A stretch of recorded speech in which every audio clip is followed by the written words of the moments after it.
All right, welcome to the September 15th, 2020 Club Cubase Google Hangout. I'm going to do a quick audio test and we'll get started here in just a couple minutes. Bear with me. All right, welcome to the September. All right, so audio sound seems to be going through okay. My name is Greg Undo. I'll be the host for the Hangout today.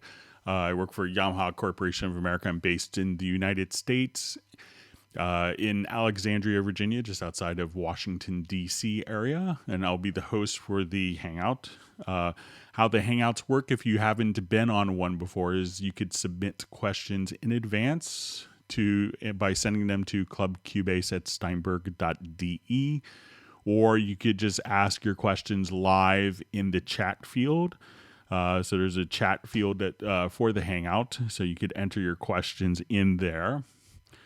And as you ask questions, sometimes it's helpful if you could indicate which version of Cubase, whether it's like Cubase 8 Elements or Cubase Pro 10.5 that you're currently using. If you're running on Mac or PC, that sometimes is helpful as well. And we'll try to go through as many questions as we can. We'll go for several hours today, and we will try to answer all the questions chronologically. So if the ability to have the questions in the chat field will be ahead of my ability to go through all the answers for the questions. So if we could try to refrain and try to avoid asking the same questions multiple times, that would be appreciated. It just makes the whole makes it easier for me to go through and get through more questions. That's always helpful. If you're watching this live, you can feel free to introduce yourself. We're going to let some people get logged in. So if you're watching this on the replay, you may want to skip ahead till about 10 minutes. That's usually when people are kind of logged in and ready to go. So if you wanted to go ahead and skip, this Hangout will be available to watch afterwards, and we will have all of the topics covered in the Hangout. Indexed with timestamps, so you could go through and find all the various questions and and see all the questions that were asked and be able to jump to a particular discussion point that you want to. So if you're watching this in the replay, you don't have to introduce yourself. You're more than welcome to. And like many people kind of during our pandemic era, my family is at home, so you may hear my son come in towards the end of the Hangout. You may hear he's kind of doing a virtual learning, which I'm sure many people are dealing with as well. And my wife is also working directly above us, so you may hear her on a conference call. So I'll apologize in advance for any interruptions. But let's go ahead and see who is on our Hangout. I'll just go over here. Right, I'm not seeing the chat on the live stream. Just bear with me just 1 second. All right. Okay, so let's go ahead and see who's on. All right, so you see Ted Springman from Sherman Oaks. Okay, so we have Ace from Texas. We have a question on expression maps. We have Sub 403 who had sent a question in. I think the question was on regarding like kind of downsampling for like an audio effect. We have Agent K, who's always very nice and able to do some moderation for us when needed. Hopefully it's not too much of a burden, but it's very nice of him to help out. All right, so we have Amir from Iran.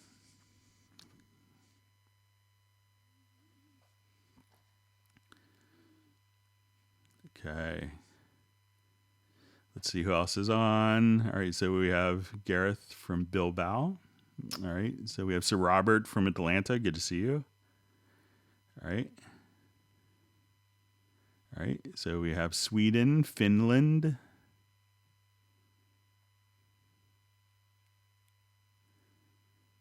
Okay.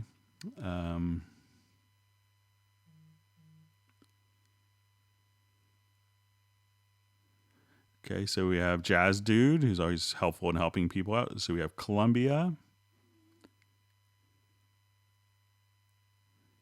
All right, so we have Jay from Netherlands. We have Millard Brown from Pennsylvania. All right, we have Denmark.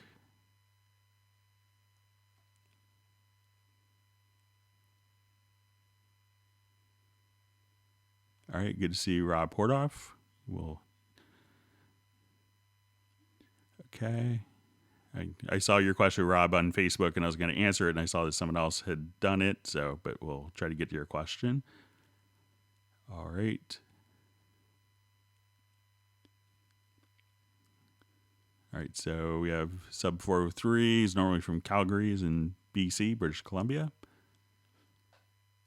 All right, so we have South India. We have Fort Wayne. We have Suffolk. Good to see Glenn on Hangout, fellow Virginian.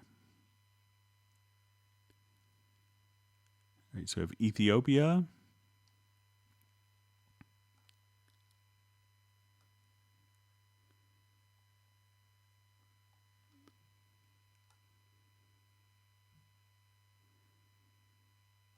Okay, my timeline had already jumped on me. So we have Robbie Bowling, I see, from Dallas. We have John from Kenosha. All right, so we have Oscar from Angola.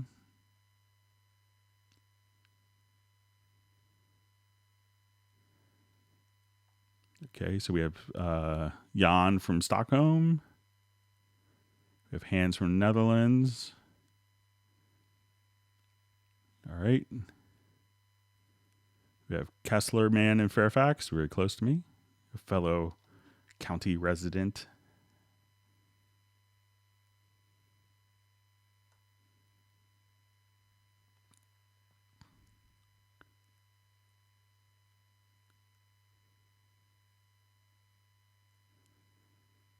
Okay, so see some more questions. All right, so we have Stephen from Portland, Oregon. Good to see you on a Hangout.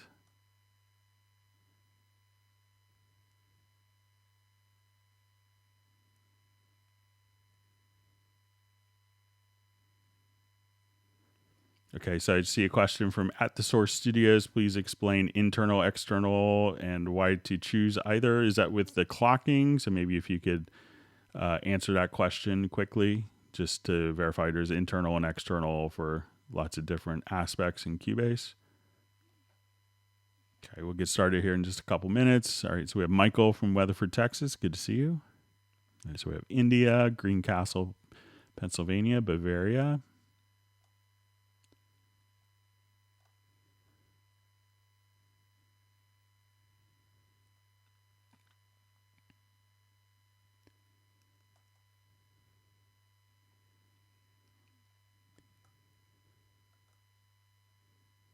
Okay, so let's see who else. All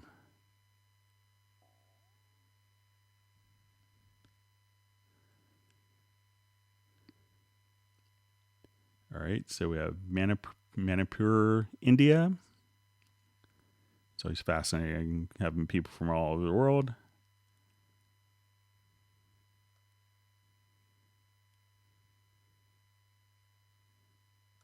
All right, so we have New York.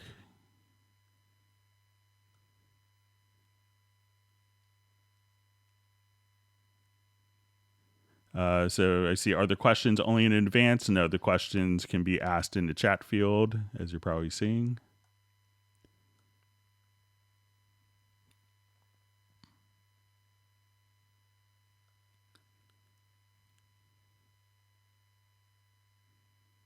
All right, so we have Australia. So I think we have 4 continents. I'm not sure. I guess 5 continents so far. Okay, so I see it's about internal, external clocking. Okay.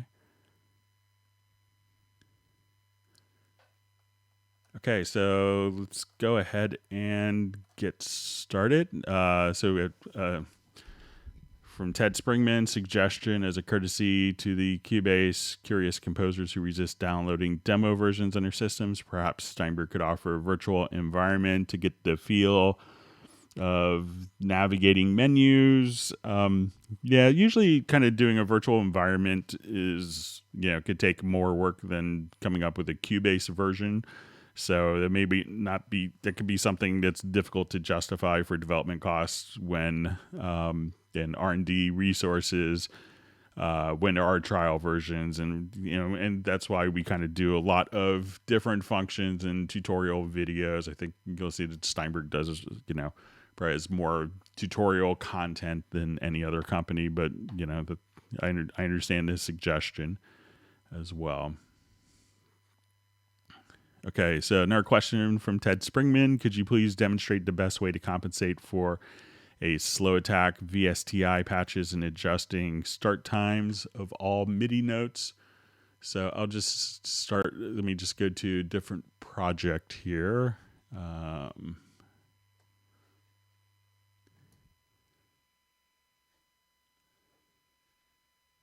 Just get this loaded up. So there's a couple of like little track delay things that you can do for MIDI notes if you find that as you're working with them that perhaps they're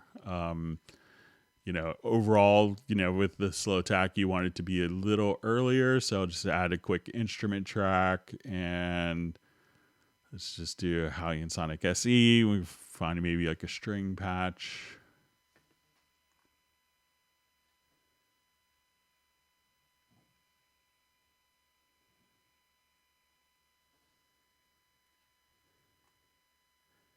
Or let's just try maybe little choirs here, the Olympus micro choir. So let's say if I have this,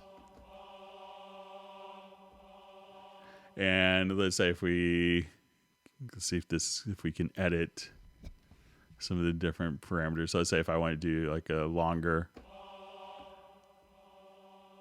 a slower attack to it. So what a lot of people would do on particular is actually if you come directly to this particular slider here. So if you find that, as you're playing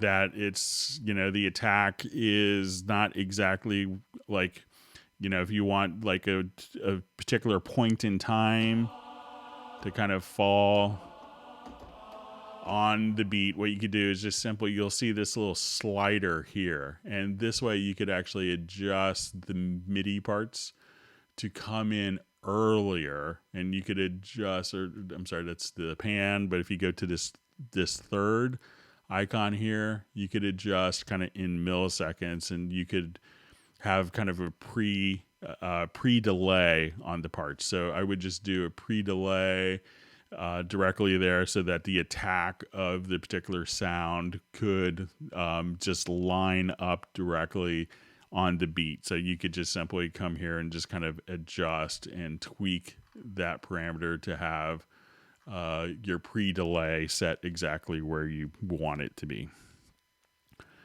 All right, so a question from Ace. Hi, Greg. I hope, excuse me. I hope you and your family are doing well. We're doing great. Thank you for asking. What is the best way to import some guitar waves to create a library and to use the least resources on the PC? Import them to Hallian 6 or Groove Agent 5.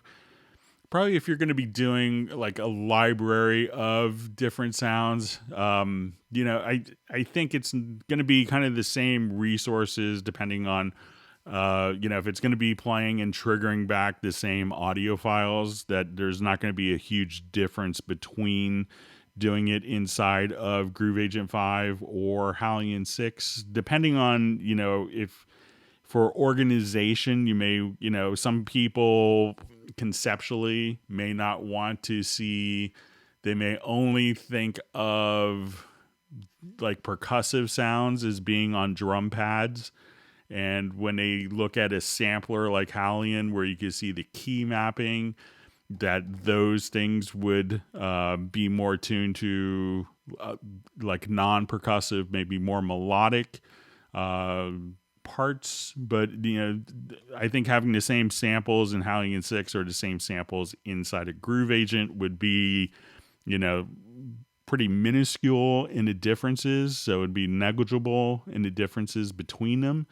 So as you're kind of working with that, it would be the same. So really, some people find Groove Agent very straightforward, and there's a lot of people that have come up, like when I worked in studios in New York almost, 28, 29 years ago, it was very common, that's how we did pitch correction for vocals. We did everything kind of, sampling it into like an Akai sampler, and being able to do the editing and fly in background vocals. And the Akai sampler was in essence a very early DAW that had, 2 megabytes of memory or 1 megabyte of memory.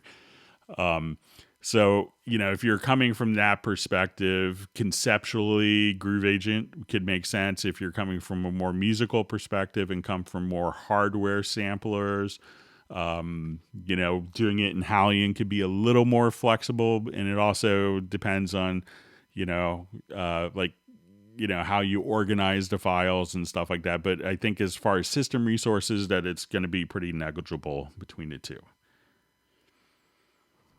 Okay.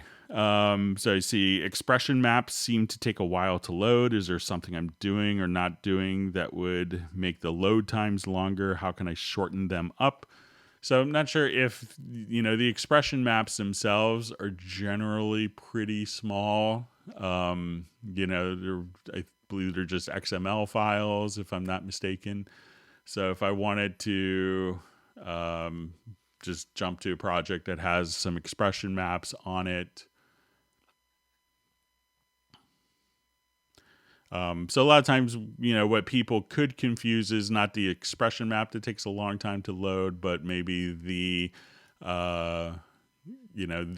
samples that are taking a long time to load. So if I wanted to just go to an editor on a particular part here, so there I have like a little orchestral piece, and I could double click here. And when I go to my expression maps, I could just import the key switches. And that is just kind of loaded. And we could load up, different expression maps directly from there. So usually that's pretty quick. I haven't encountered where loading the actual expression map takes a long time. Sometimes loading up the samples that the expression map utilizes, loading the samples can take a long time. And that could be sometimes adjusted by, adjusting preload amount into the sampler. So I haven't really seen where loading the expression maps can take a long time. So, but sometimes, loading the sample content that actually works with those can take a while, depending on settings in the sampler as well. All right, so we have a question from Sub403, and I believe that this was, if memory serves, about kind of doing almost like a downsampling type of effect for different, to have like maybe just a variation in quality. There's a couple of ways you could do this inside of Cubase. There's not and he sent me a video from our program that would allow you to, convert the file to, to different sample rates, to like 15K as opposed to 44.1 or 48K. But if you really want it to just sound like a bit older or have like a variation, so let's say if I just want to take this file, and one of the plugins I just loaded up here is just a grungelizer. And if you wanted to kind of, be able to just change the quality of the audio as if it's being downsampled, you could just kind of set most of the parameters here to 0, maybe except for mix. And then you'll see just kind of like an EQ. And then you could actually just kind of do kind of like downsampling type of effects here. So it's a very sonically similar effect.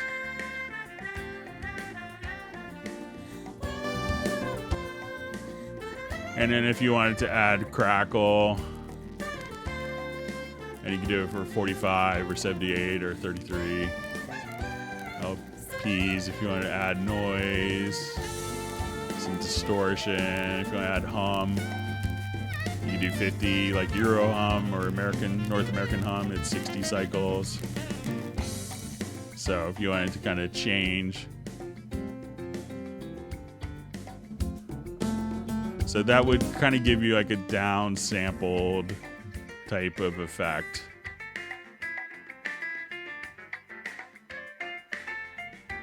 Just with the EQ parameter.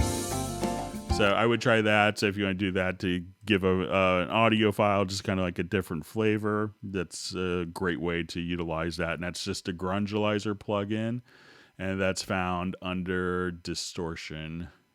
So I will go ahead and get rid of that for now. All right, so let's move on.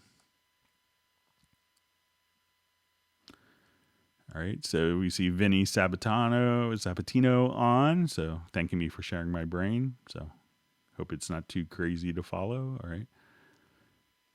Okay, so we see Gareth on as well.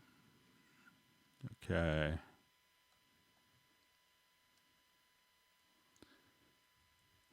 So we see comment or question, how can you program hi-hat pedal in MIDI? Can't seem to find it.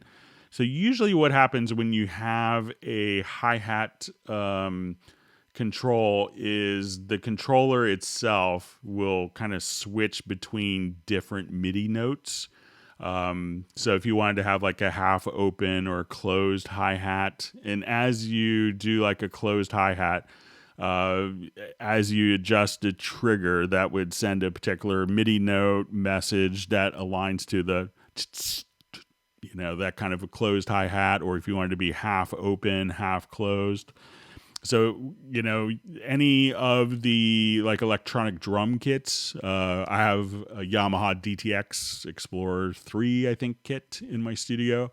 So that hi-hat, that actual foot pedal sends the MIDI messages, and that aligns to, my kits like Groove Agent, or if I'm using the internal sounds, and that will send, as you are in different positions, can send, this is a half open hi-hat, this is an open hi-hat, this is a closed hi-hat. So it's really, up to the controller itself to switch between those and the library that's being triggered to respond to those. So it's nothing special. It's in Cubase. It's often going to be just the controller itself that does a lot of that. Okay.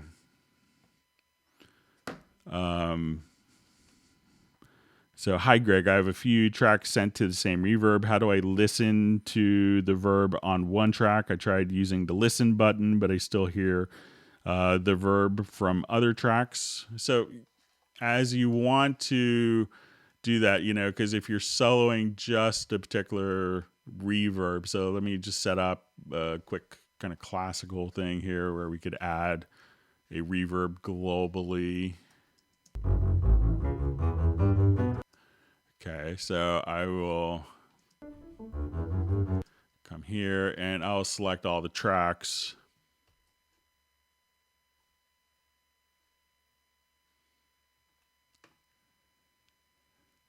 And let's go ahead and add effects channel to the selected channels. I'll add a bit of reverence. Let's put it in maybe like a small concert hall.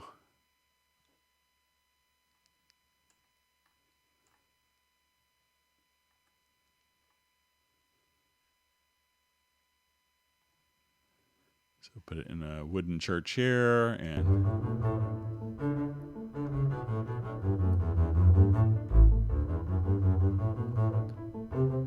so if I wanted to just take like this bass here, I can just. So now if we listen to just and there's bleed through on this, so let's just say, and we click on the L, you will hear everything that's kind of being sent to that. Because that's, when you're listening to the reverb, it's not isolating just the effect. So if you wanted to hear, just the effect, so if I solo that, it's going to solo the track and the effect. But let's see if I And this will also solo all the other devices, but it's going to be hard to just have the particular reverb isolated for only one track. Because if you do the listen bus, you're isolating the reverb, but everything that feeds into the reverb. If you wanted to put it on its own group track, if you needed to isolate it, you could put, multiple effect sends and be able to kind of send out, which may kind of defeat the point. But, when you do the listen bus, it will isolate everything that reverb is generating. So.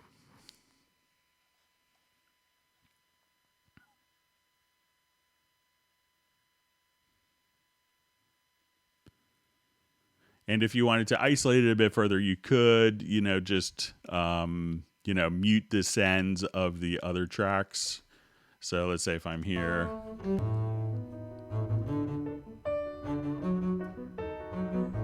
So if I hit the listen bus, you could just come here.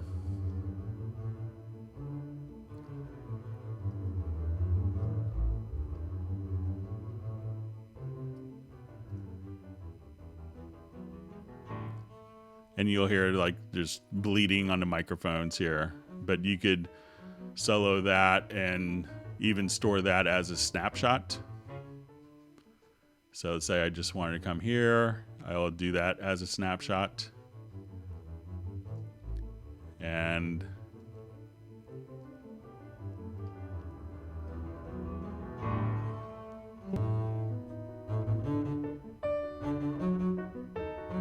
so if I wanted to take a snapshot,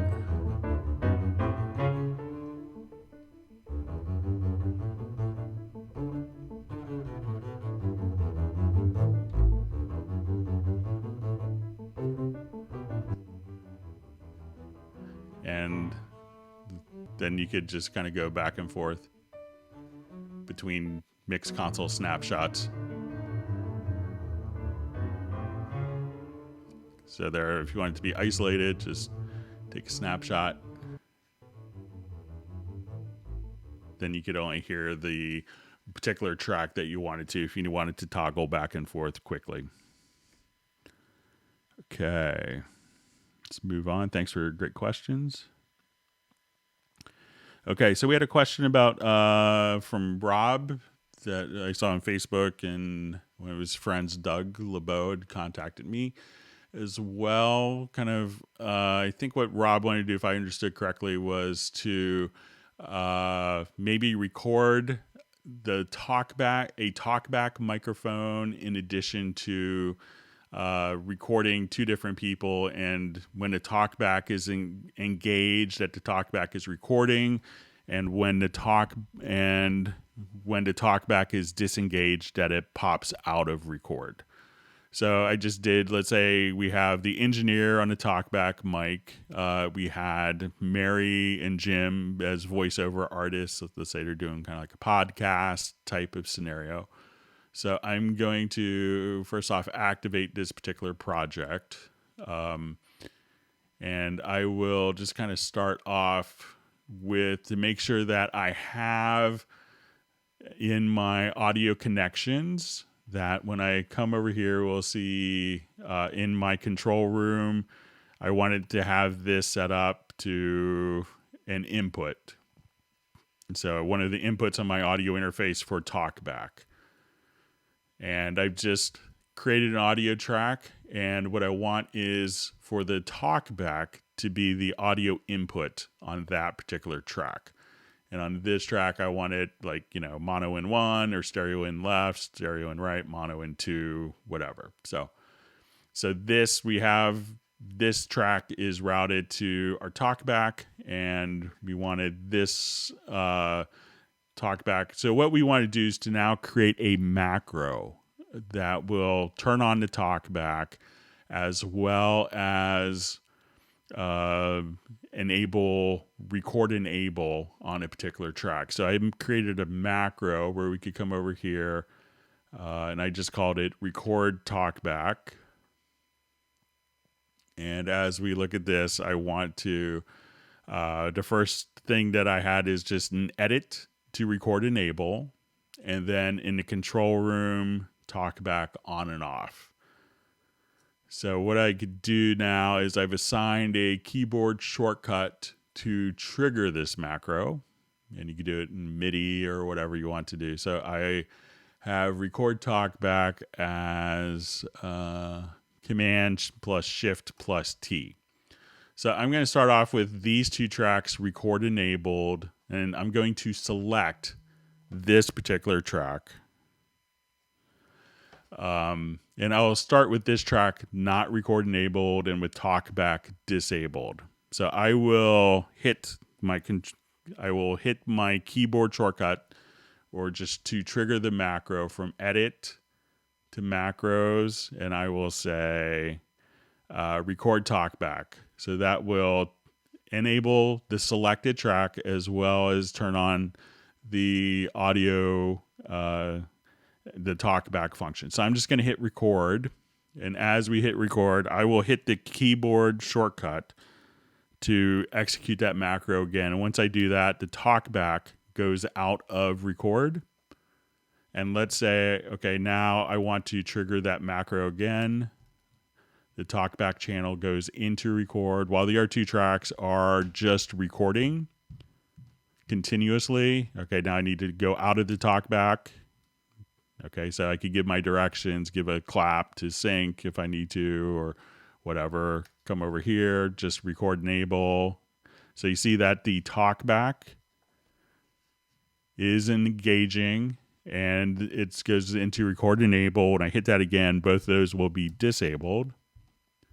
And come over here again and just do my Talkback. Okay, let's do this a little differently this time. Go.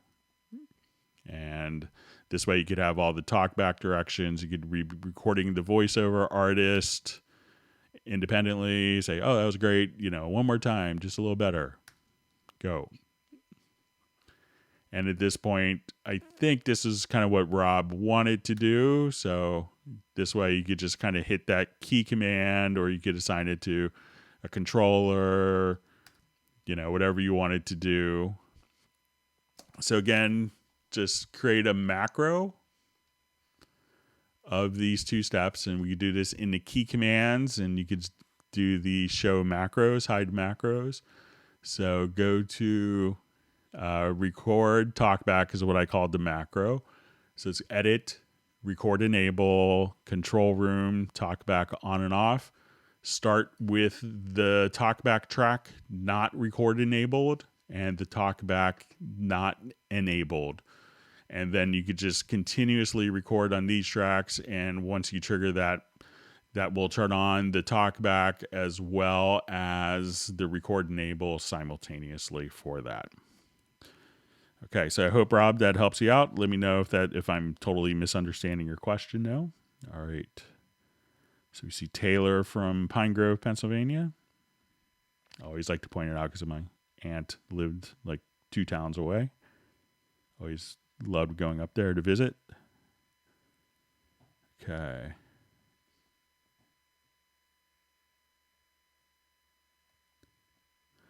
Okay, so we have a question. Hi, Greg. David here from South India. I'm not much aware about using the Cubase meters. Can you please show the basics?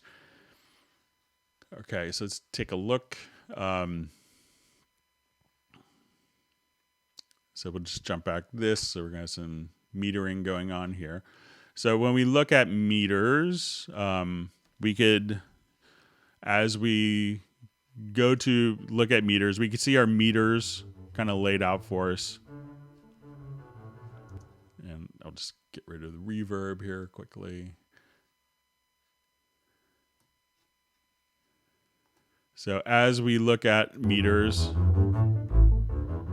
we can see our meter options here. Now, if we wanted to choose our meter position of whether it's metering the input or post fader, post panner, you could right click in the meter area and go to global meter settings. So you could choose to hold peaks or hold them forever, or just kind of hold the peaks, or you could change the meter position to input, post fader, or post panner. So if while you're tracking, you may want to actually have the meters show up as being more, input. And then as you're mixing, post fader, post panner. So you could right click there. Now if you wanted to change the coloring of meters, and there's different meter color schemes also, you could go to your preferences and go to metering appearance. So as we come over here, we could have kind of different metering appearances for different meter scales. So if we want to have digital scales, you could come over here and customize, or you can say, okay, at this particular point, I wanted to change the meter color. So if you just wanted to say, okay, I want this to be red in there, I wanted to move this particular meter color, and let's say I want it more orange. So you could go through and customize all of the different meter colors as you see fit. So we could do that for each of the channel meters. And when we come over here, we could also, in the control room area of Cubase, you could see a meter tab here. And here we could see different types of meters. So you can see a full digital scale. Or if you want to see DIN, EBU, British, Nordic, CAT System 20, CAT System 1412, or plus 3 dB digital scale, plus 12 dB digital scale. And then there's also loudness metering. So you could see where you're kind of sitting for your LUFS loudness units or your EBU R128 meters. So you could actually see all of your different loudness unit meterings here as well. So you could have, expanded metering options in the control room area here in the right hand zone. So hopefully that helps understand some of the meters. All right, so we'll move on. You can see Robbie from Dallas. Okay, so we have Oscar from Angola, who just started with Cubase Elements. Welcome to the Cubase family. Glad to have you on the Hangout. If you have questions, please don't hesitate to ask. Okay.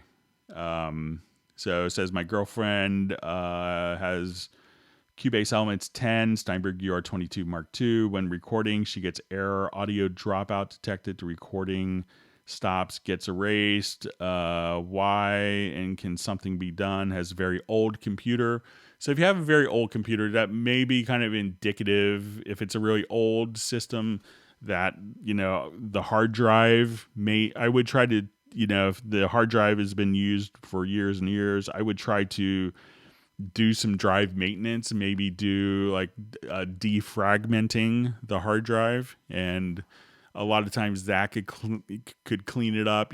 Often, it's like putting an SSD drive in, may make a huge difference as well. So those are other things that you could and to do, with that to improve performance. But it's generally indicative that the hard drive is slow. I know some people will put in, if there's, even a USB 2 drive, like a fresh drive. But I would definitely try to, defragment the hard drive. And a lot of times in that case, that can make a difference for you.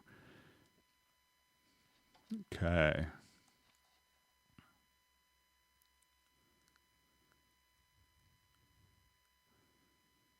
Okay, just reading through more questions.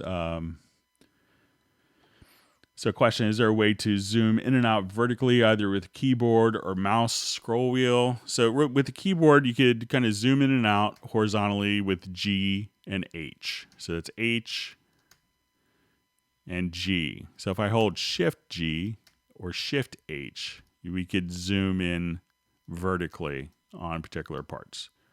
So if I wanted to, let's just get rid of my lower zone here so you can see. So just Shift G and Shift H and G and H. And you could also hit like Shift F, and that will kind of give you like horizontal that all kind of fits. So knowing some of those like G and H, and I saw some comments of, those most obscure keyboard shortcut for zooming, and why you have it for zooming is something that you do all the time, and it's right in the middle of the computer keyboard. So Shift G, Shift H, just H and G. So that will allow you to kind of zoom. So once you have kind of a vertical zoom, you can just hit Shift F, and then you can see multiple parts just that easily.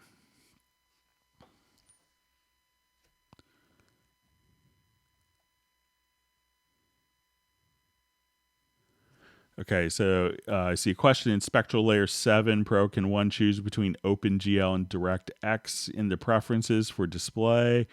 Is there a difference? It says one can choose between OpenGL and DirectX in the preferences for display. Is there a difference, and is some choice better? I haven't experimented with that a lot, but often what that gets you into is, depending upon your video display driver, what its capabilities are. So I would try to just kind of toggle between the two, and it could be just an options depending if, what the capabilities of your display adapter are.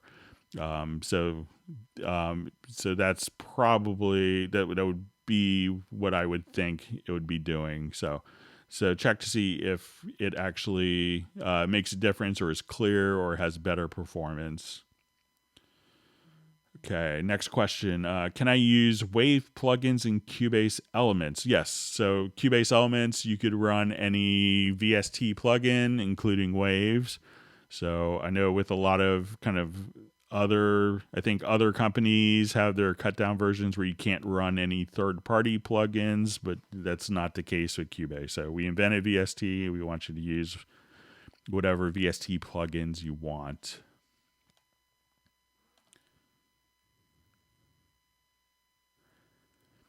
Okay. Hey, Greg, how would you create a macro for inserting a particular plugin and or a quick key for sending to the first FX? So I don't think there's a way to say, hit this keyboard shortcut and load a particular plugin by name. So I don't think there's that capability. But if you, say you want to create or a quick key for sending to the first effects. So it's really, I think so let's say if I come here and I select these tracks and I wanted to add an effects channel track, so that would automatically add that effects channel track to the send. So we'll look here. I'll just pull up my mix console here in the lower zone. And we go to sends. That will automatically send it to effects send 1 for all the selected tracks. So if I add another effects, so say I add track and we choose add effects channel to selected channels. And let's say now I want to throw a delay. This should add it into slot 2. So as you do that, that would automatically put them in sequential slots as you do that. So, but that's kind of the easiest way. You could also, if you have multiple tracks selected, so let's say if I come here and I have all these tracks selected, I'll just close this window so it's not obscured. You could hold down the quick link and just say, I wanted to, come here and, we could also just come here. And if I wanted to do routing, I could say, let's send these all to my left output. I wanted to adjust the send levels of all of those effects. So, as you start adding different components, you could, take the selected tracks and be able to kind of, move or adjust parameters on all of the selected tracks.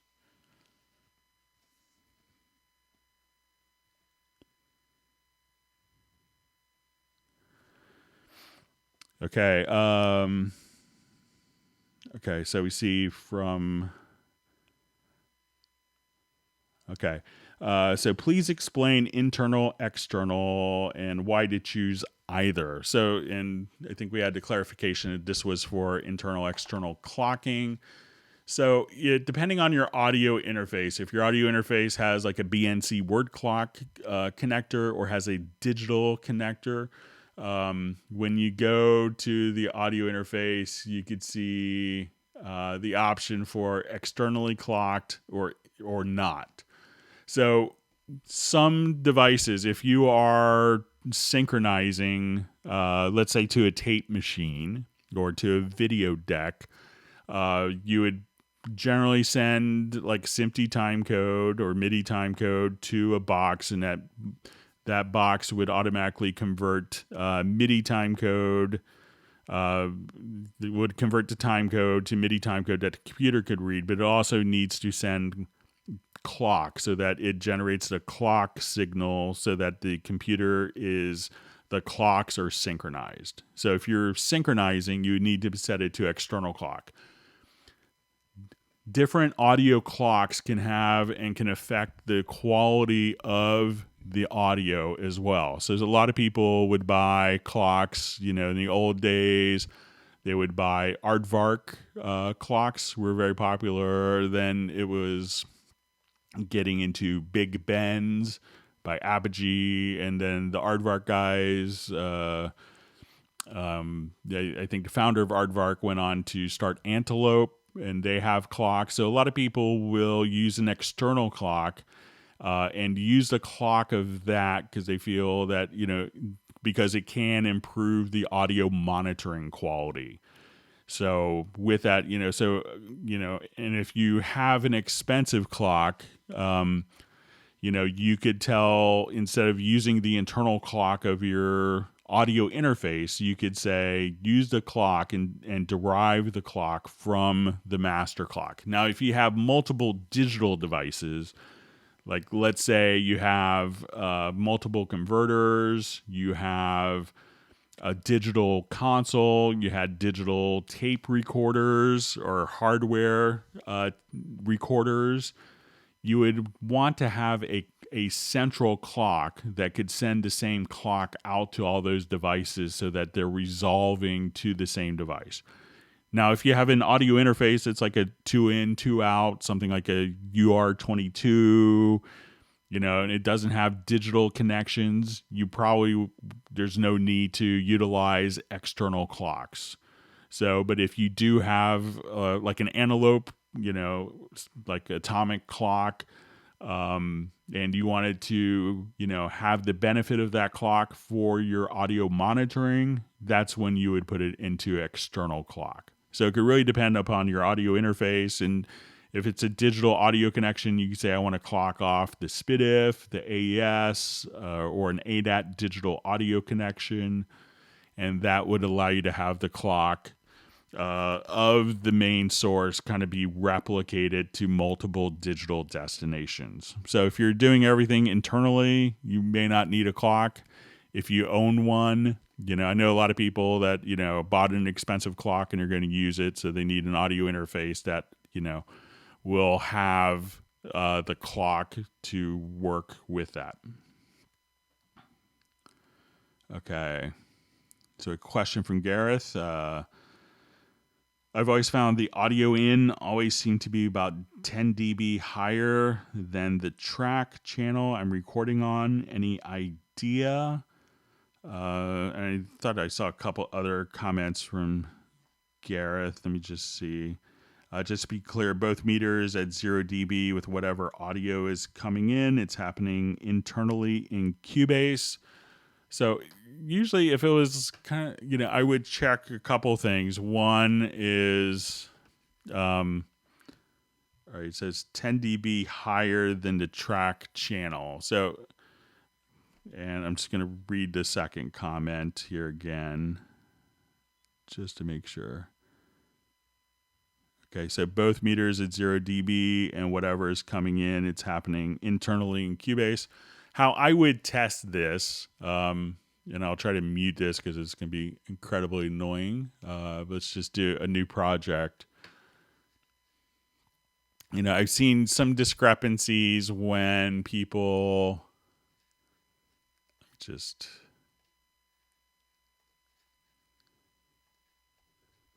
I've seen some discrepancies if it was like 3 dB or 6 dB where people may run into the stereo pan law. So you could try adjusting that in the project setup and see if that's set to value. But when we say 10 dB, seems a little interesting. So I will come over here. So let's say on my stereo input, I will just set, and how I would test this to kind of isolate to make sure it's not something that's being done in a conversion stage. It doesn't sound like it is, but if you go to tools, I would set up like a test generator. And I would just have a sine wave, and let's say it's going to be like 1K at minus 12 dB, and I would add an audio track, and I'm going to just turn the control. So I'll turn the control room down here. So how I would test it is on the audio input channel so we have this at minus 12 dB on the input channel, and this is just basically a software oscillator. So we're sending a 1K sine wave on our input channel, and we haven't adjusted to 0 dB here. So we see that it's basically going to be the same level. So if I chose to attenuate this track, we can see that these will kind of change accordingly. And if I put this back to 0,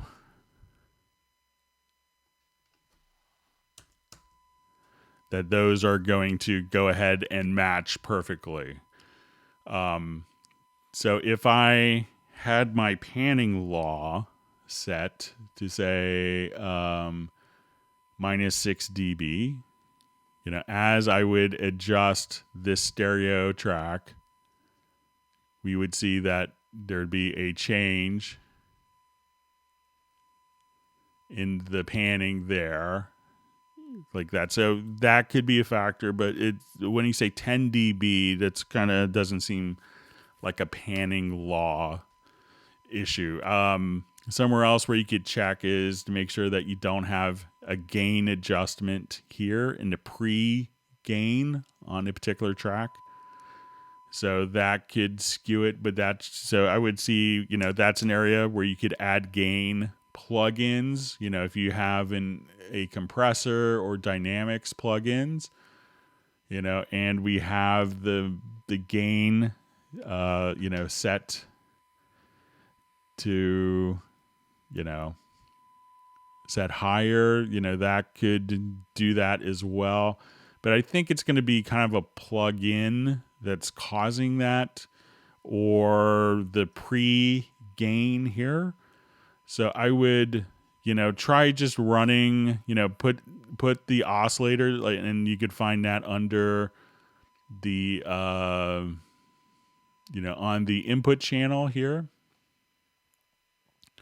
So as soon as you come over here, you could just go to the test generator, and and that would be under tools, and see if you notice any volume level discrepancies there. But that should be, once you put that and you set your dB amount here, you should see that same exact reflection here. And that way you could see if it's something coming from outside going into Cubase, or if it's being handled in Cubase internally, if something is affecting it. And that should kind of lead you to finding this solution. So let me know what you find with that, Gareth. Hopefully that helps.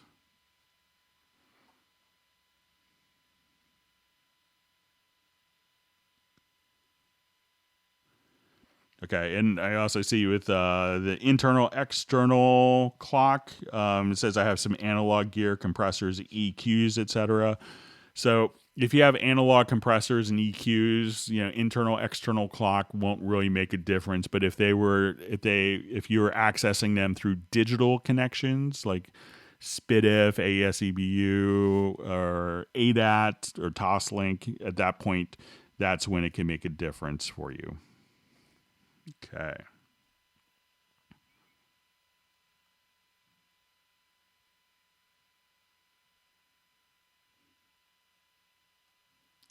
Okay, reading through comments.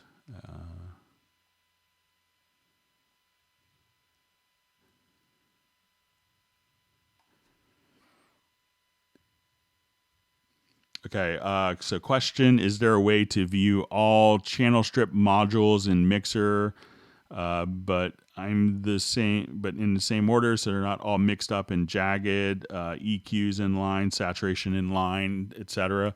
So if I had a number of channels in, let's say I have, so we have some more tracks here, and I go to my mix consoles, to like the large screen view, and we wanted to go to the channel strip. So these will all be in line as we work with this. Now, when they get out of line, this is going to follow the signal flow of the mixer. So if I come here, we engage, our compressors, and I wanted to see, so say if I come here, I wanted, my magnetos on all of these. So, when we see a difference in these is when there is a change to the signal flow order. So I think it makes sense, and it's very logical that it follows the signal flow order from top to bottom here. And it's kind of a very logical conclusion, very logical assumption. So if I, on this particular channel, go into my channel strip and change the order, that is, and I say have the noise gate fourth in the signal flow, that's when it gets changed, and each channel is different. So it's really just showing the signal flow. It's representing the signal flow that you have for each particular channel, which I think is the right choice and makes a lot of sense. So if you want them all to be uniform visually, just make sure that the signal flow hasn't been changed, and then they'll all align visually in the large mix console.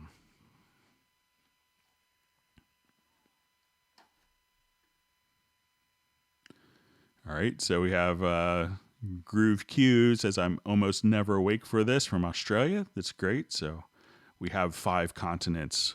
All right, on the Hangout. That's great. I know it's really late in Australia. We usually have 1 or 2 people that might be on working the night shift who catch it. So we're glad that you could join us in the middle of the night from Australia. I think when it gets to November, it might be a little easier. We might get 4 hours closer, or a couple hours closer, and after daylight saving times. Okay.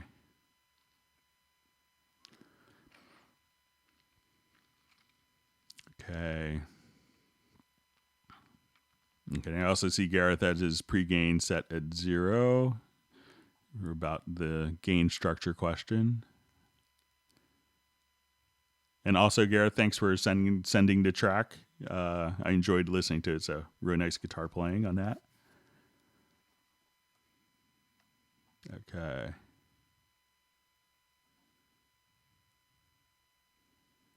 See, nice comment from Jazz Dude. The Hangout family is constantly growing. That's wonderful.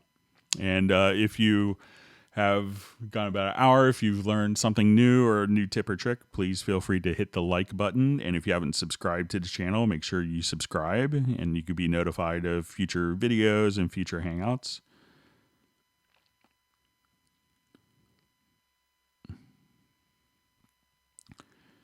Okay, so you see question, when I switch to having project and mixer windows both open on the screen, how come it won't let me cover the full screen vertically? I can't cover the desktop on the bottom or the extra bar at top. So I'm not sure if you're running Mac or Windows, but it seems like when I'm here, like I have,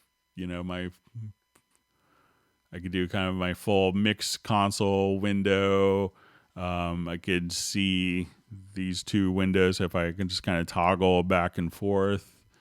So we have our menu options here and our operating system components. And then depending on your operating system, you could have like the dock or on Windows, you could, have your shortcuts in the lower zone, but it seems like it's, maybe I'm misunderstanding the question, but it looks like it's full screen here. So, all right. So we had 2 people from Australia on a Hangout. Great.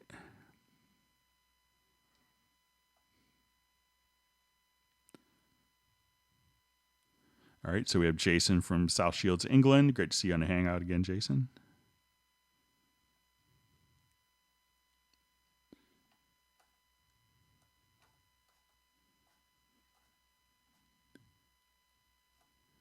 Okay, sorry, my chat field jumped on me. Let me just scroll back in time.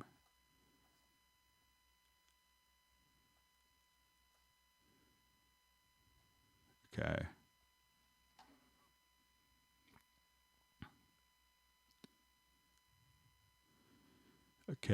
So we have from DK the musician, lots of love from India. Thanks. All right.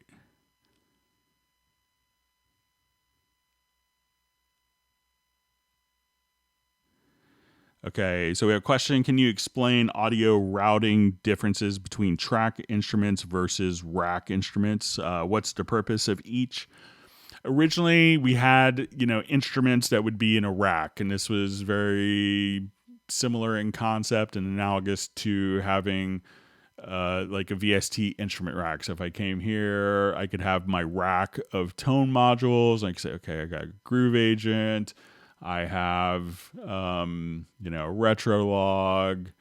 And as we do this, we can get prompted whether we want to automatically create a MIDI track that's routed to that. But it used to be more that people would have, racks or keyboards of hardware in conjunction. And then, they slowly started working with software. So we wanted the same concept for that. So we would have a MIDI track, and that MIDI track could be routed to an external device like Yamaha Motif, and we could also route it to an internal plugin.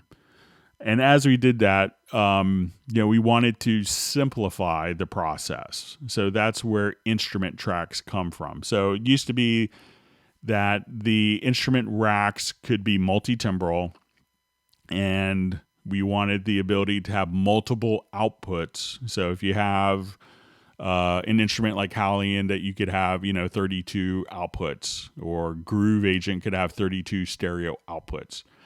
We introduced a concept because a lot of people coming from other programs that only worked with internal MIDI plugins, like software instruments, would have an instrument track. And some people came up with that particular mindset and had never worked with hardware or integrated hardware and software together. So when working with that type of mentality, we wanted something that was very simple, because we have MIDI parts here, and we have, our master output that's being routed, so we have our MIDI tracks, and we have separate audio characteristics. And with this, I could say I want to, take this same MIDI track and then switch it to a hardware output port. But if I only wanted to work and simplify the process and choose to only work with software instruments, we added the option of having an instrument track. So when I add an instrument track, the MIDI part and the audio characteristics of that particular instrument are kind of fused together. So if I come here and add a pad shop preset, it's going to automatically, when I add the track, it's going to add the pad shop, it's going to create the track, and when I click on the edit audio channel, I could just have the audio characteristics. So I could come over here, I could EQ it, and all of this is kind of organized. And we wanted to make this not multi-timbral. And we initially, because people, when they loaded up a single instrument track, it was a single sound. So, and over time, so initially when they were both introduced, instrument tracks were designed to be very fast, easy integration of the audio and MIDI. And then the instrument racks were kind of more flexible with multi-timbral capabilities, multiple outputs, and the ability to decouple, to send that MIDI track to another piece of hardware easily. Now, over time, we've added the capability of taking an instrument track. So say I add an instrument track of Groove Agent, and and what a lot of people want is have an instrument track, and this is kind of where things have migrated to, and still be able to, and over time we added the capability of, okay, I wanted to have all 32 outputs from an instrument track, so I could have multiple outputs with that. So that's kind of some of the history of it. So a lot of people have kind of migrated to doing instrument tracks for for virtual instruments, and MIDI tracks for external instruments. So, but there's some slight differences. So if we have a MIDI track and I click on the edit channel settings, I get my MIDI inserts and destinations. But if I wanted to see the audio characteristics, I would have to click on this right here, because these are kind of, again, decoupled. So when I click here, now I could see the audio characteristics for that particular instrument. So if I was kind of working now and developing a workflow, I would probably work with instrument tracks more for virtual instruments. Okay.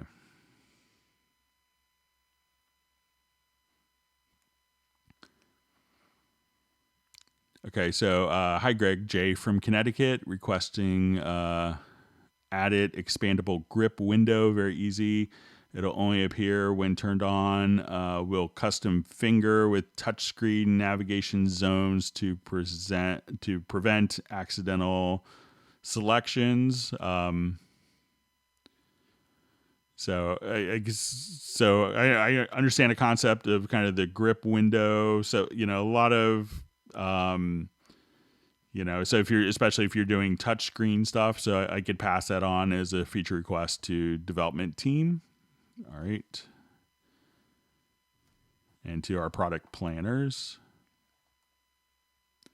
All right, we see Groove Q's been using Cubase since Atari. That's great. I started on version 2 on Atari. Okay.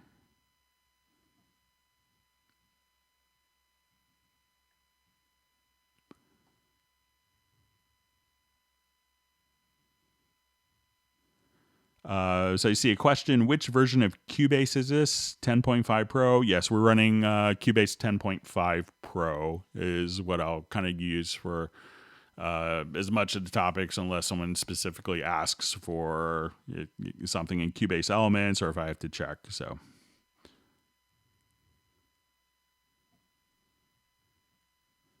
Okay.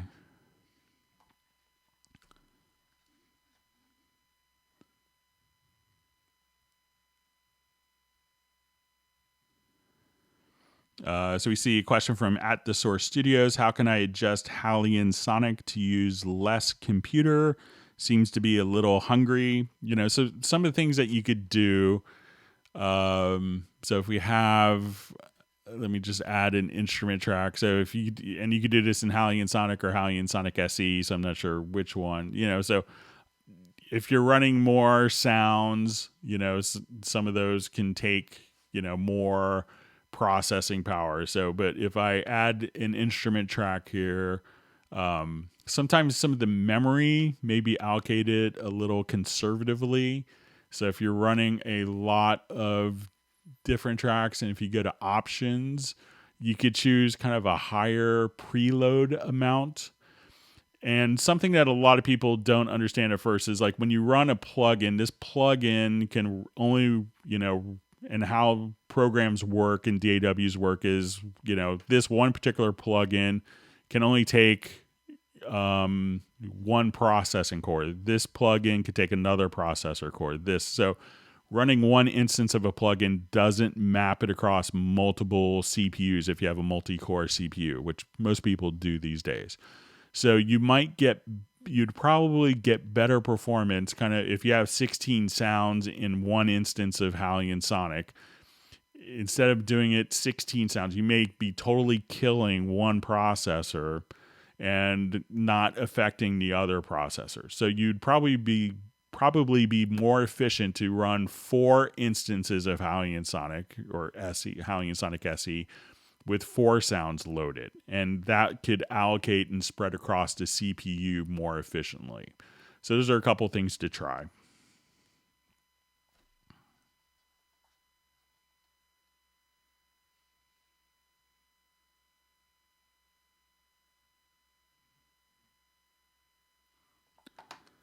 Okay, so just saying comment, way out of my depth, but can I rap in real time?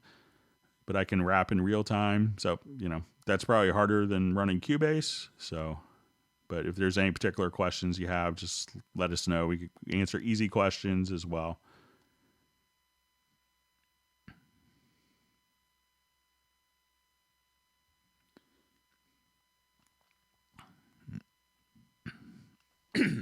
All right, just reading through different comments here. Okay.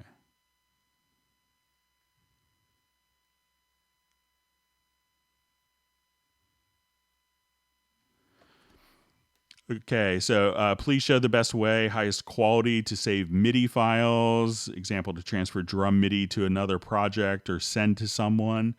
So, if you have just, MIDI files are pretty straightforward to work with. So let's say if I want it to come, let me find one that has some MIDI files in it. Okay.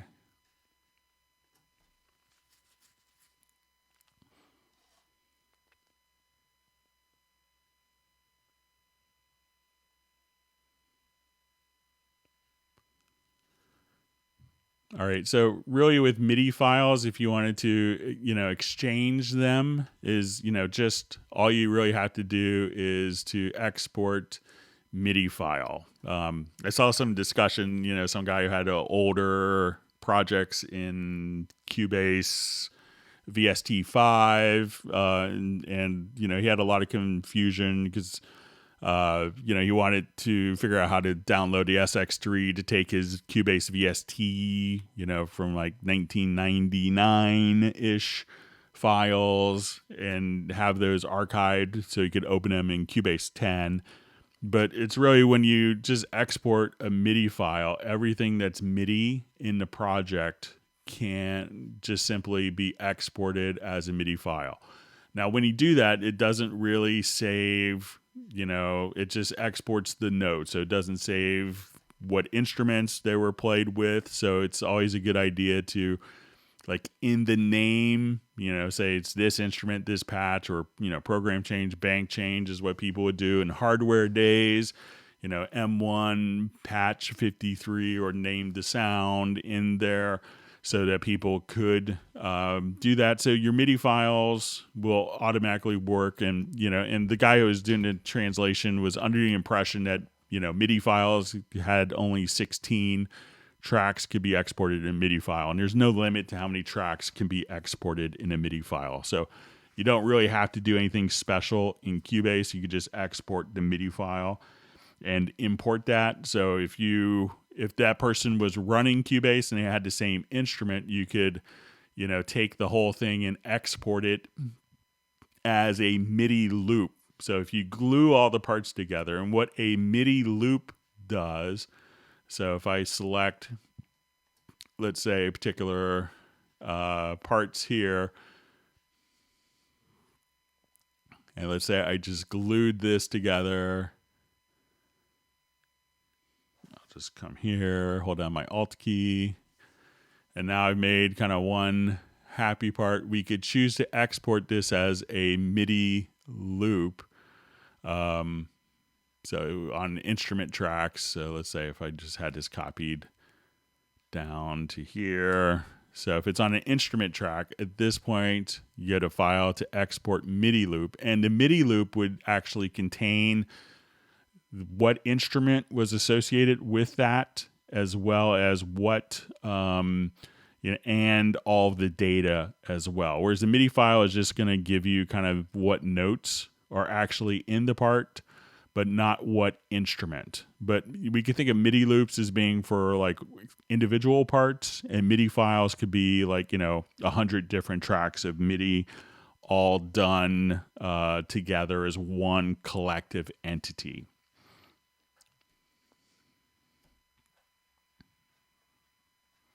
All right, so we'll just move on to some more questions. Thanks for all the wonderful questions.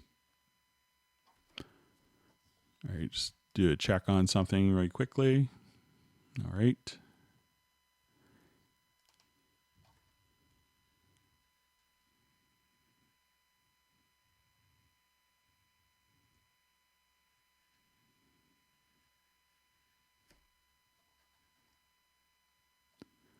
Okay, so we have a question from GrooveQ.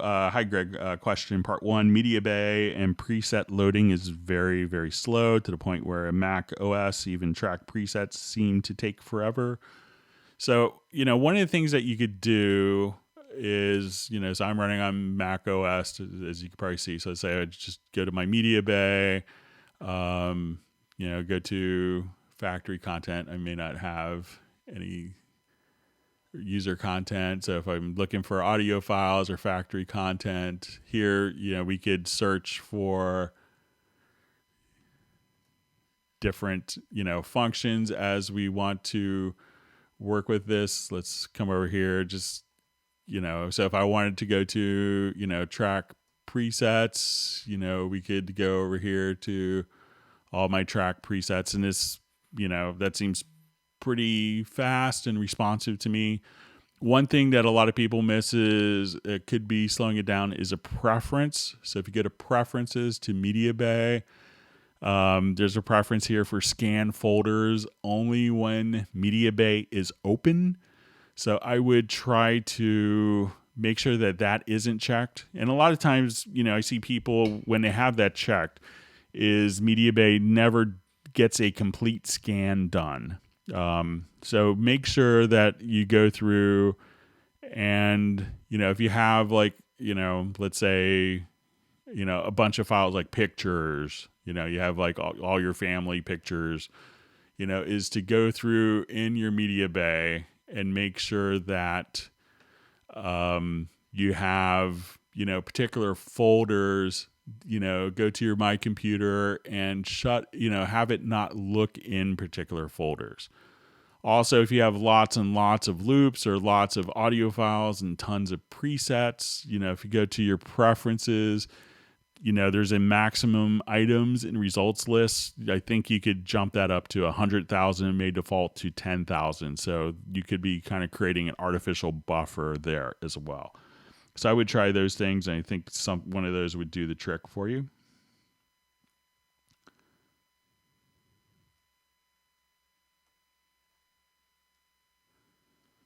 Okay, so question part 2 from GrooveQ. It appears very easy to make the scanning get stuck, i.e. manufacturers using same preset location for non-VST presets. What's the number one tip to speed it up and keep it zippy?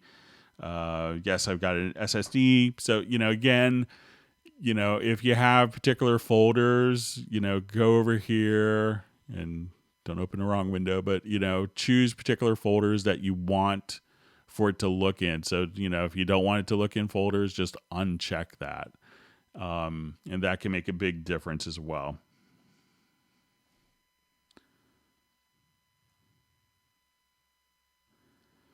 Okay, so question: when using the UV22HR, is it best to place pre or post fader? So I know most people will run it as post fader. So, and if you're not familiar with the UV22HR, this is a dithering algorithm. So a lot of people would run it as like a post fader insert. So, and I think it's under the mastering. And this would allow you to kind of have, high quality audio dithering so that you could have the original, maintain kind of the sonic integrity of a higher resolution file when you go down to a lower resolution, like from 24-bit 16 to 16-bit for an audio CD.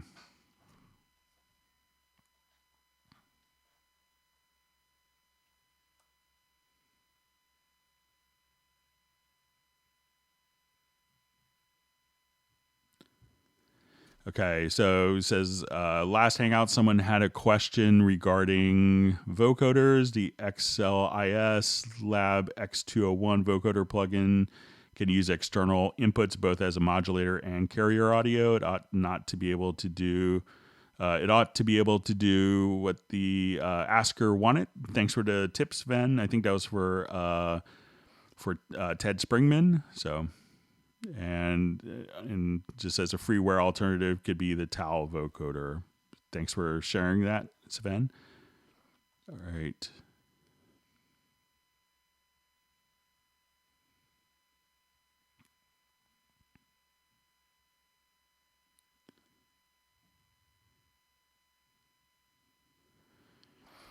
Okay, so we have a question. I have the Cubase 10.5 Elements version. My CPU is often overloaded when I use Howley and Sonic. The samples in the ASIO buffer size are already set. Do you have any tips? And like as we mentioned before, like when you have an instance of Howley and Sonic, if you're just loading up, something like this, where if you wanted to have 8 different voices, and if you're having CPU issues, try doing more instances with fewer instruments, and that will spread across the CPU core. So that would be a good tip. And also, it says the samples in the ASIO buffer. So, try, depending on your computer, is coming over here and just, adjusting the buffer size up and see if that makes a difference as well. So if you go to your studio setup, select your audio interface, you'll probably see control panel, and it could be represented in milliseconds or a buffer size. But I don't know from your question if you adjusted that or not. So.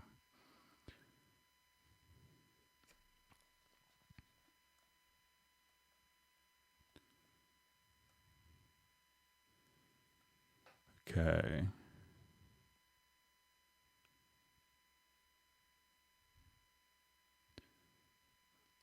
Okay, just reading through different questions here. Thanks for all the great comments and questions.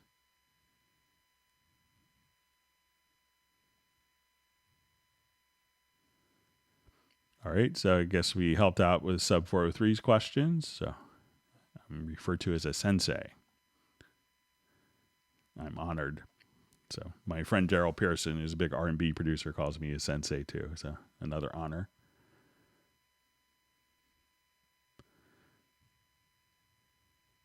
Okay, so see comment from Groove Q. Reverence is the bomb. Fantastic to have it in Hallian too. Yeah, so if you haven't really explored like the Reverence convolution reverb, it is kind of a bit of a gem. So, as you kind of work with, different effects and reverbs, that's a really good one to always explore. So I have it, I think, here. And even though we think of it as a convolution reverb, there's, I think with version 10.5, there was kind of a whole series of plates that were introduced. And if you're not familiar with what a convolution reverb is versus an algorithmic, What the convolution reverb does is actually it's a sample of an ambient space. And at that point, you could, instead of trying to painstakingly recreate a concert hall, you just sample it, and you could load in your own wave files directly into here as well. So if you have other impulses that you found online, you could just load up those impulses directly into Reverence. But yeah, it's a wonderful reverb plugin. Vinny Sabatino wants people to click the like button, so I won't disagree. So feel free to hit the like button. Okay.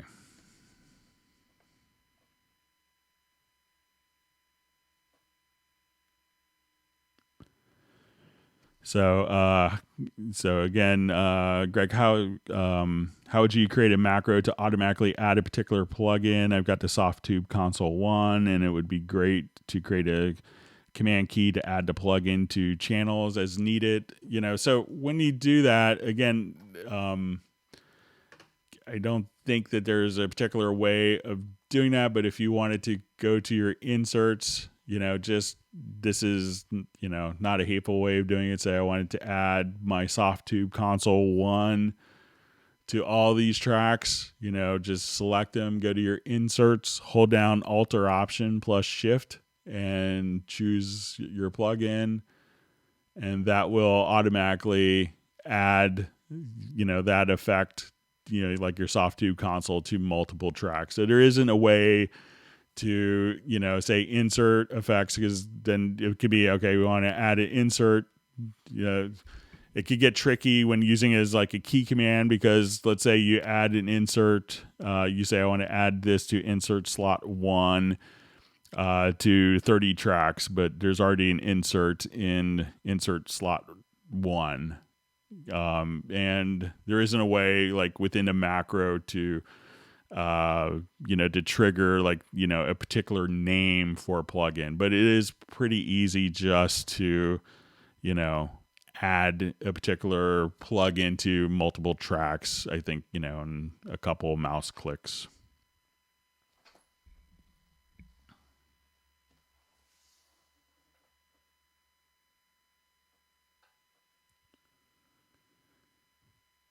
Okay, so Kiri checking in from London.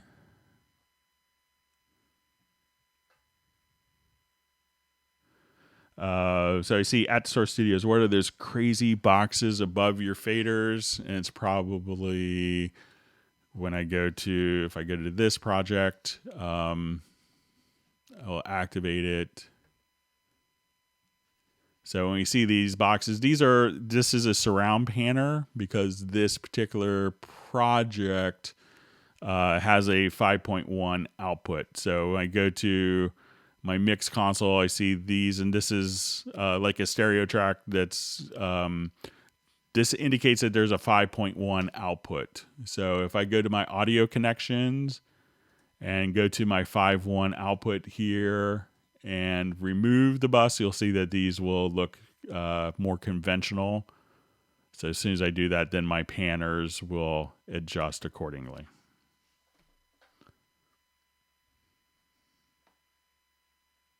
So you see in our comment, they look like sonar navigation.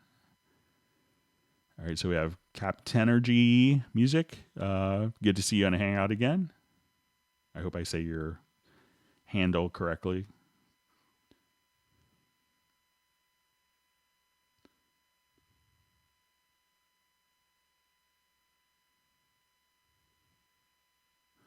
So we have a question. Hello, Greg. I have a small question. Is there a lot of difference working with 44.1 and 48K kilohertz concerning quality and most of all CPU usage? Thank you.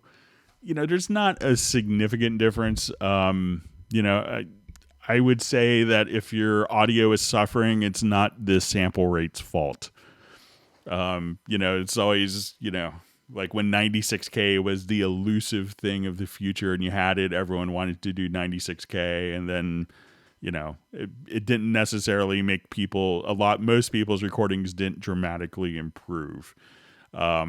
So there's a subtle difference, if you're a composer and you're working and you wanted the file to, end up in a video, that's when you'd work at 48K. If you're wanting it to end up on CD, that's when you could do it at 44.1. I would say, that, it's a pretty negligible difference. And if it's, if something is sounding worse at 44.1 than 48, then it's, it's not the sample rate's fault.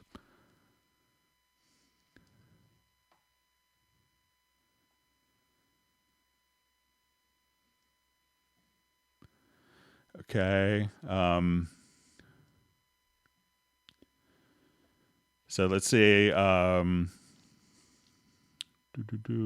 okay. So is there a way to quantize to include triplets?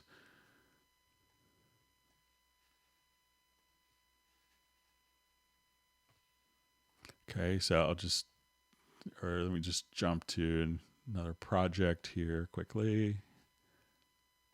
So yeah, we could do triplets and dotted values as well. So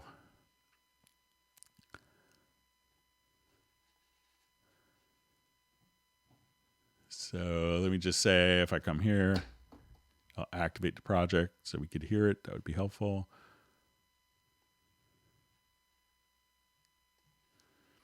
Okay, so, and I'll adjust my control room volume up. Okay, so let's say as I'm playing along and I want to record, I'll just turn on my click track here.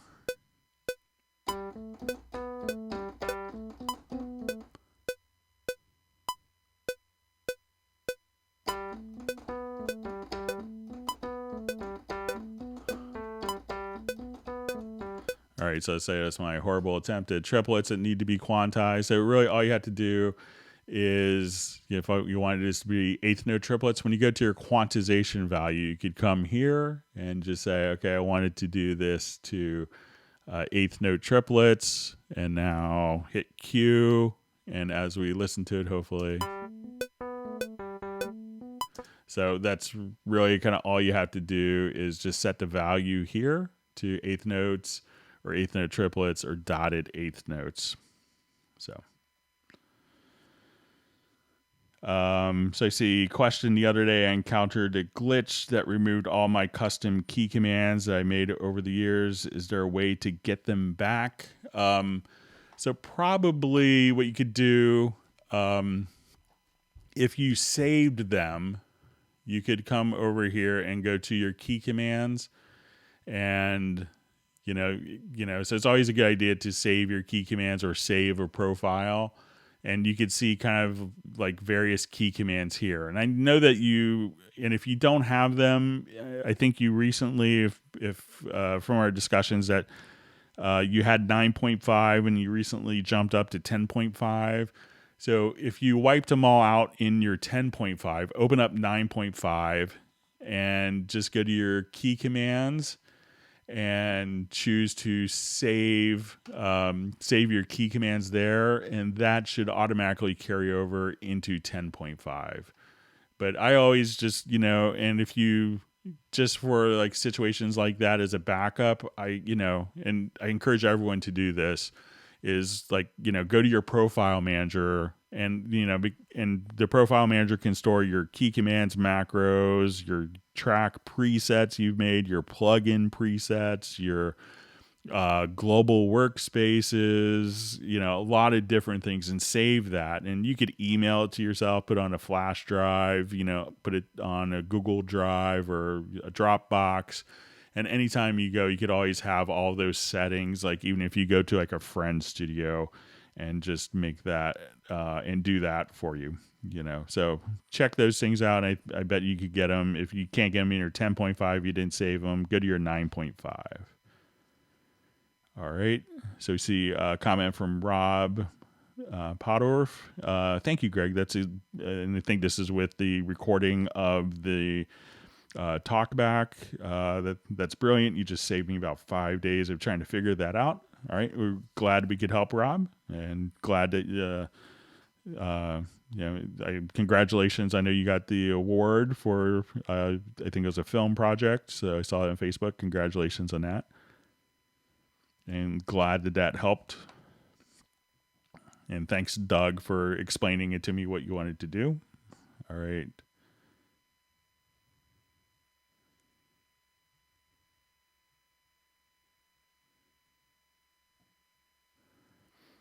Okay. So it says, okay. Hi, Greg. Alex here. Is there a fast way to edit or cut the start and end of field recording samples, which are brought in on one track in Cubase and bounce them out as separate files? So there's a couple different approaches to this that you could take. If you wanted to do this kind of globally, like let's say if it's a long recording, so let's say I just have like perhaps a long recording and I wanted to break it apart. So I will, let me just find, I think I have like a quick 2-track file that we could do for this. Okay. So let's say this is like maybe a live concert and I wanted to take the concert and break it down into individual songs. So I will add a marker track. Okay, so come here, let's add a marker track. So I will use kind of my range selection tool and just say this is song 1, song 2, or, event 3, whatever. So I wanted to break it down based on this. Okay, and let me just... So I'm just going to add cycle markers. Okay, so let's say if I want it... So if I have those cycle markers. Now, what you could do is come here, select the range. If you want to do it one by one, and it's handy if you get paid by the hour, this is good. You could select the range here and go to audio, to bounce selection, and replace. And that will make a new audio file for you. If you're doing this like a lot, like, multiple times, and you don't want to, have the option of making a mistake. And let's say if I just came in here and I just labeled these, the descriptions, for each marker. So I could actually label this, waltz of hummingbird, whatever.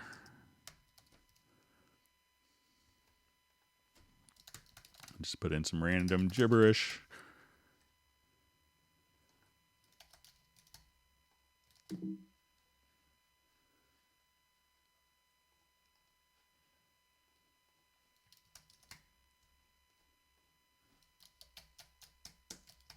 All right, so let's say these are all the song titles or all the names of the particular file. So now when we go to your export audio mixdown, we could export, it will see the export range, and we could do that based on cycle markers. So we could select all of them, and we could have kind of different naming schemes. So I could say I want it to be the cycle marker name for these particular files. So at this point, I will choose to export audio. And it's going to make new audio files based upon each of the cycle markers.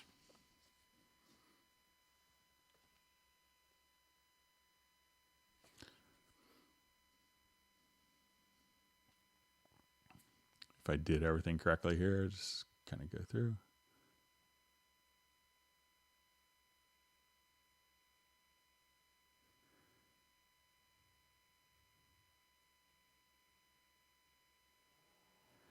And see if I chose to put them into the project or not. We'll know in just a moment.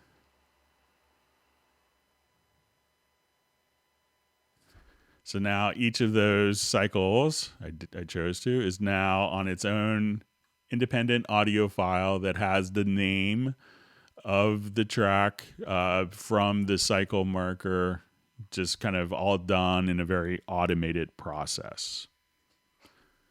All right, I'm just going to check a message that came in, make sure everything's going okay. All right. All right, so let's go ahead and move on. Thanks for all the wonderful questions. If you've learned a new tip or trick, make sure that you hit the like button. And if you haven't subscribed to the channel, make sure you do that as well.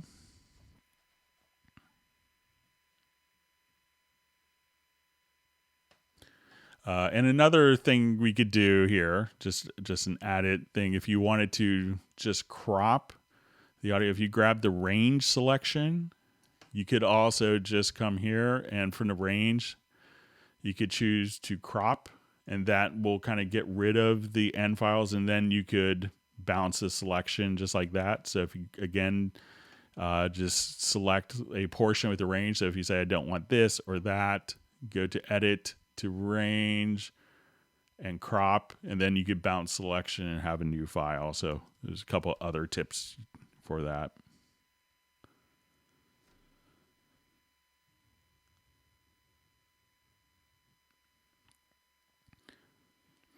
Okay, so hi Greg, how do you bounce MIDI and audio tracks of a song to a final complete new audio stem file song session? So I'm not, if this is like for a Mixdown file, so let's say if I go back to this project here,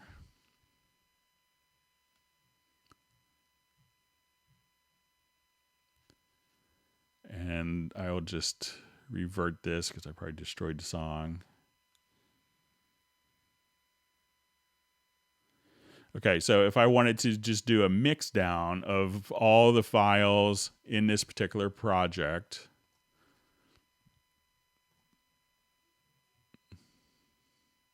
all I have to do is say I come here.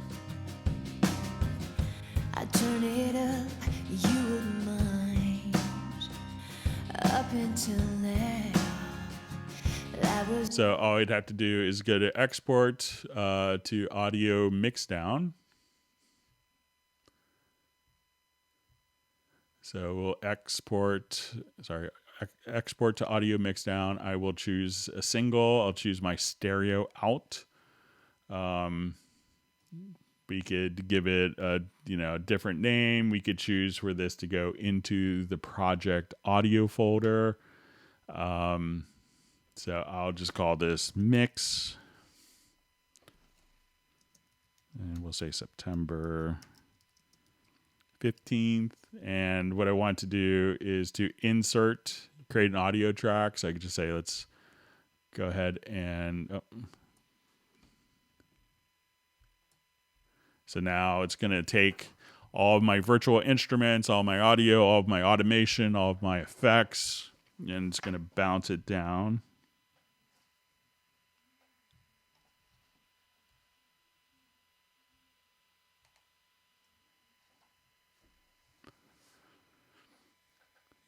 And it's just chosen a smaller part of the song, but I think you get the idea. So we'll be done here in just a couple seconds.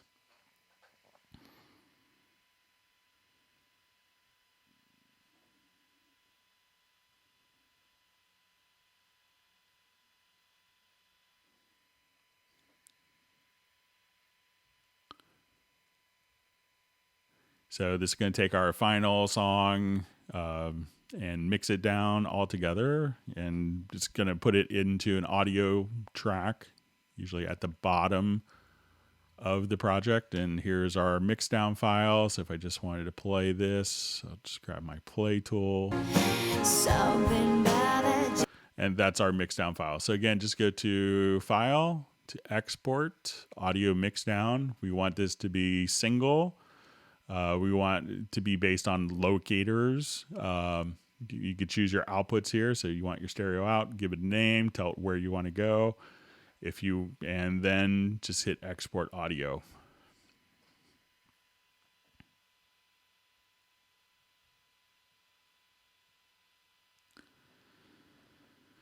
So see a question, is there a way to see compression gain reduction in faders meters? There isn't a way to see the gain reduction in the meters here, but you could see it within the particular plugin itself, but you don't see the gain reduction indicated directly here. And there's, and it could be tricky because you might see the gain reduction, but if you send it to a group, or that could adjust the gain further down the line, so that may not be as relevant depending on the stage of where the gain reduction was applied. So that's why we kind of do it at the plugin level, because it's a little more accurate.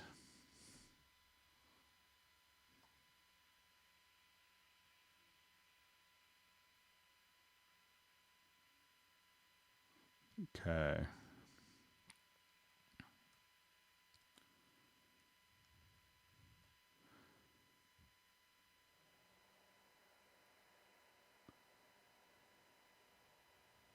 Okay, so just reading through some comments. I can't colorize my mixer anymore. Is that removed? Thanks. I think so.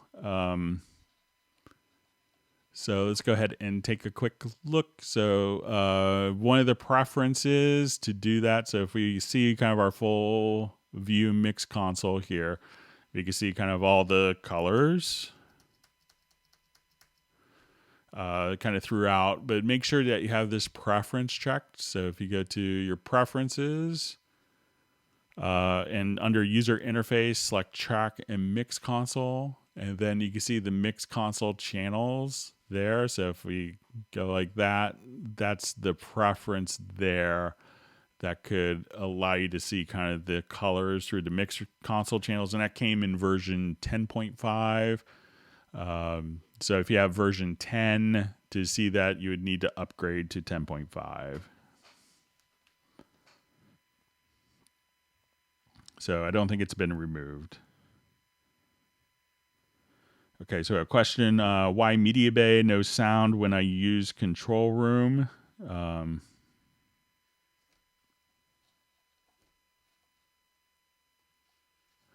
Okay, so when we come over here, so generally if we're using kind of control room, so let's say if I come over here to my media, so I have control room activated here. So if I wanted to audition different sounds, so say if I come over here, different loops, now we could, as I click on them, we could audition.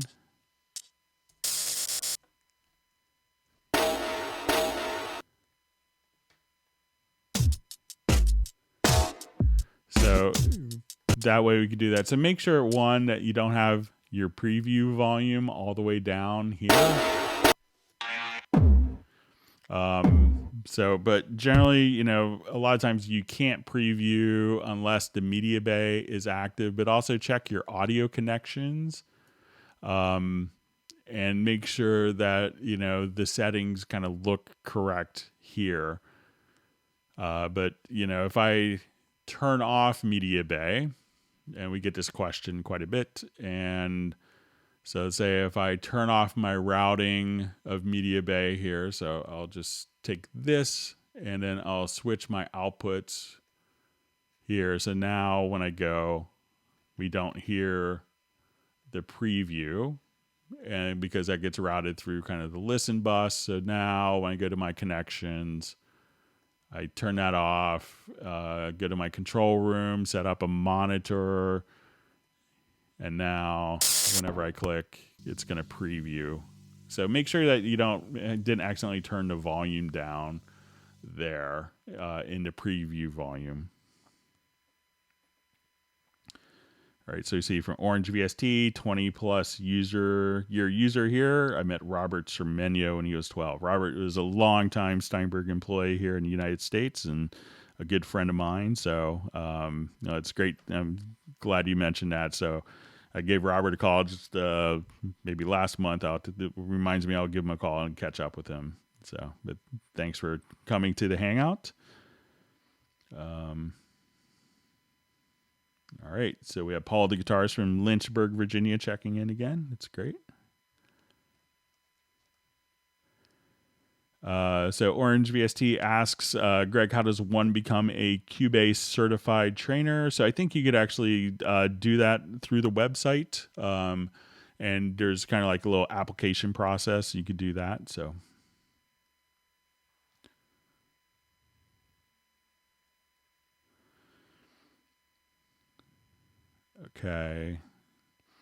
Okay, so it says, hi, Greg. I take it you're a fan of MIDI plugin Transformer as a real-time cousin of Logical Editor. Love to hear your thoughts on it. Yeah, I mean, the MIDI Transformer does a lot of stuff, and you could do it in kind of two different areas. So if I jump here, let's say I'll just go to this particular project.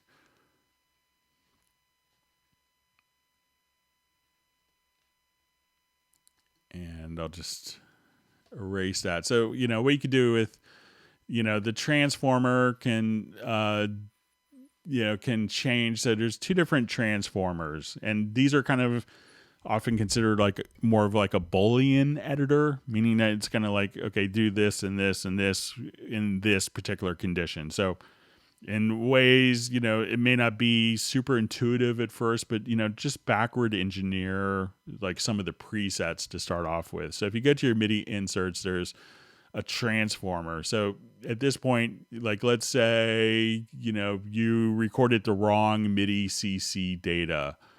So what you could do with the transformer is say, I want to take, type is equal to controller, and let's say you recorded modulation and you needed to turn the modulation into expression. So we'll say our function is set to transform, and now when it plays back, we'll say value 1, we want to add 10. So we recorded modulation, which is MIDI CC1, and then I wanted to turn modulation into MIDI CC11. So I would take the difference between 1 and 11 is 10. So now anytime that modulation on a part would automatically be transformed to a different controller. Now you could also do this on input. So if you get to the point where, you wanted to, and we see this a lot with the input transformer, and this could be globally or local for particular tracks. So if you want to just enable it, and a lot of people forget to turn the module on. It's a real easy one to do, including myself. So here I could say I wanted to take MIDI notes, and I wanted to, filter notes, and I could say where value 1 is set to transpose to scale. So I could say I only want notes that are in, D minor or C major. So if I record different notes in real time, and let's say if I just wanted to record some MIDI notes, I want to do it chromatically, it would only allow you to record, based on that particular scale. So you could do a lot of things with the transformer. I wanted to take every C3 and knock it down to C2. I want to take every D3 and knock it up to D4, and just be able to kind of transform based on different conditions that you've applied to it.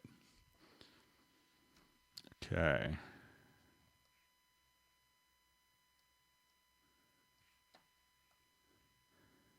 Let's see, good comment from Gareth. He always gets some good ones in. So Aardvark versus Big Ben. I haven't seen that film, but I want to. So sounds like a good premise for a film.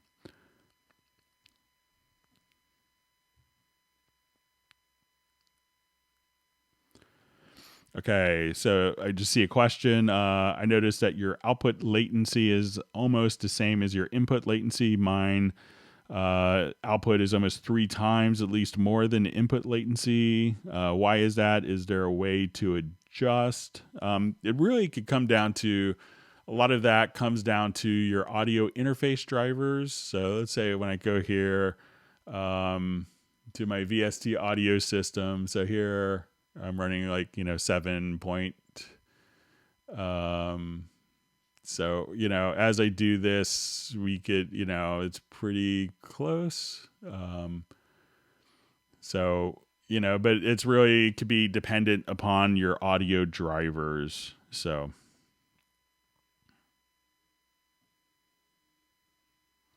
and I'm just seeing my buffer is usually set to 64. So my input latency is around 2 and output is around 5 estimated. But would like the output lower too. So yeah, it depends on, it's really dependent upon the audio drivers and how they're actually, and how they're written and take advantage of different stuff. Okay.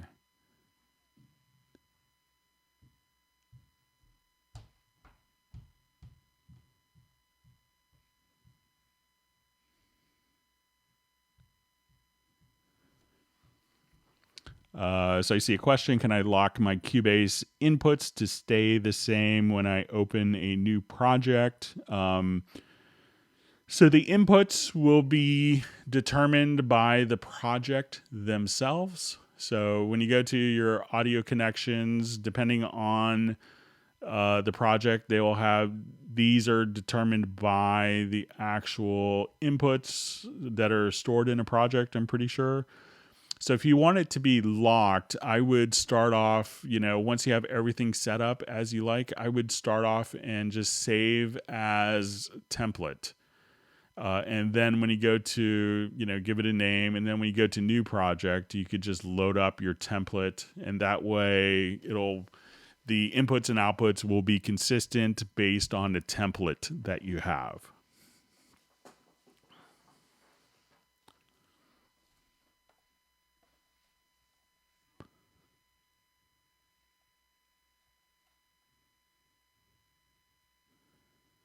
Okay.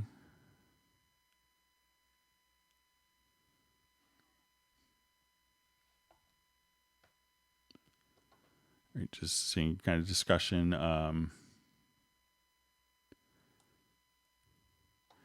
Okay, so we have a question from Taylor. What is a WAV 64 file? One of the options in setup and export. So it used to be that WAV files could only be a particular length. So I think depending on the operating system, like a WAV file could only be 2 gigabytes long. Or 2 gigabytes in size. So what a WAV 64 file allows you to do is to have, basically that number be significantly larger. So, and where it really comes into play is if you're doing like a live concert recording for a festival. And I did a lot of this testing, like way back when, I think it's 2004. I was one of the audio engineers on the Eric Clapton's Crossroads Guitar Festival. And it was the first time they did a big festival in kind of computer recording. And the requirements were pretty extreme. It was, going to be 17 hours straight of recording. And for the file sizes, each file was going to be over 2 gigabytes. And so with that, we set kind of the record format to be WAV 64. So that's really the benefit of what a WAV 64 is. It just allows the file size for them to be much larger. Okay.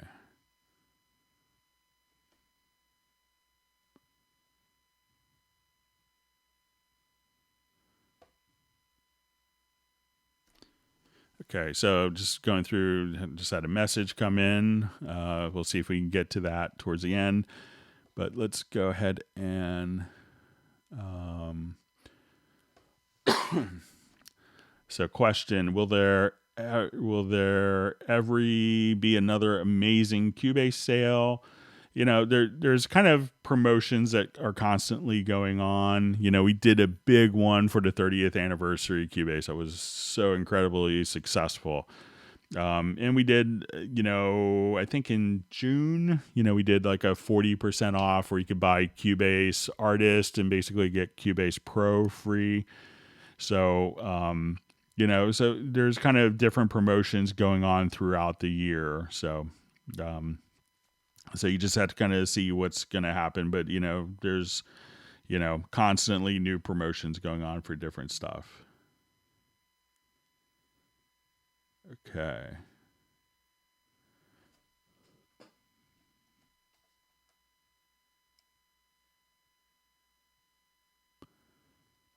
Okay, so we have a question.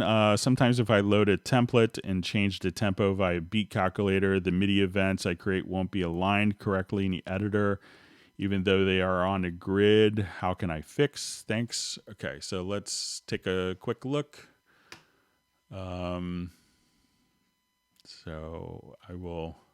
So say I'm starting off with my template here. I'll drag in a quick drum pattern.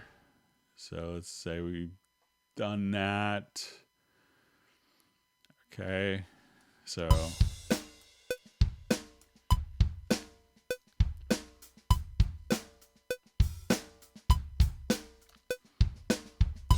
all right, so let's say I wanted to go to my beat calculator, and sometimes you have to be careful, I think, to make sure that you choose to insert it at the project start. So let's say I do a tap tempo. So I'm going to click on tap tempo and just hit my space bar. So let's say I do that, it's 97.6 BPM. I hit OK. And what I want to do is I could choose at the tempo track start. And so let's say, and we see the tempo here, but let's say I want to do my tap tempo. I'll just do something slower.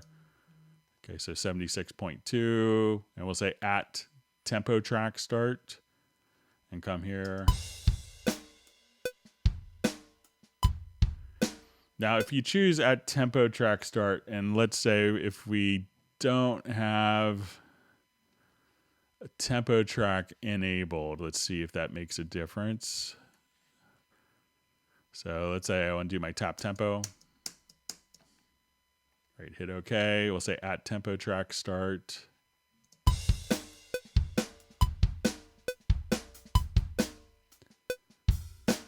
So, but that kind of seems to work as expected, but you could also choose at the selection start after we do a tap tempo. So let's say I'll do at selection start. So let's say I'll do something slower.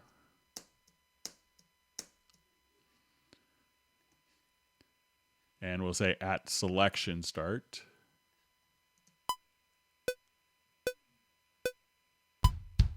So we can see that there is a tempo change there. So make sure that you're not getting it mixed up with that tempo track start or at selection start. And let me know how that works out for you.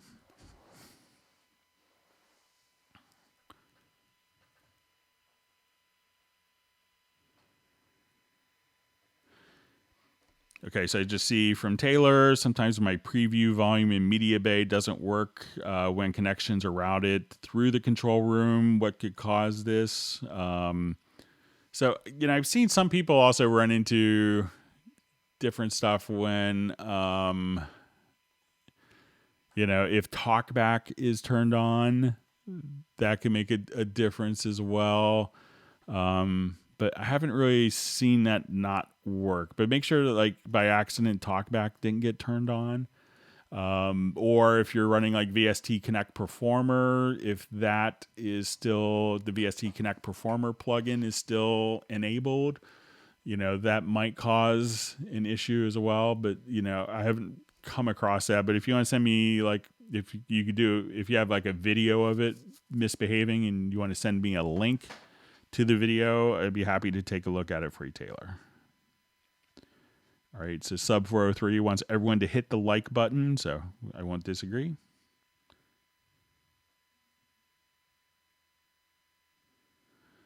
Okay, so it says, sorry, Greg, this is from Gareth. I meant to say 3 dB difference, not 10. Silly me. I just tried to test generator. It was the stereo panel on minus 3 dB. Thanks a mil. Glad we got that worked out for you. Yeah, it's 10, 3 makes sense, or 4.5 or 6. So I'm glad we got that figured out. But yeah, the test generator saved me in a lot of different situations for figuring out, like any routing stuff. So.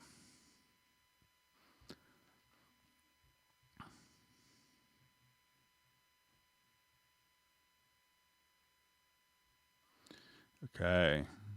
See, Agent K says Greg is a legend, so thank you for that. All right.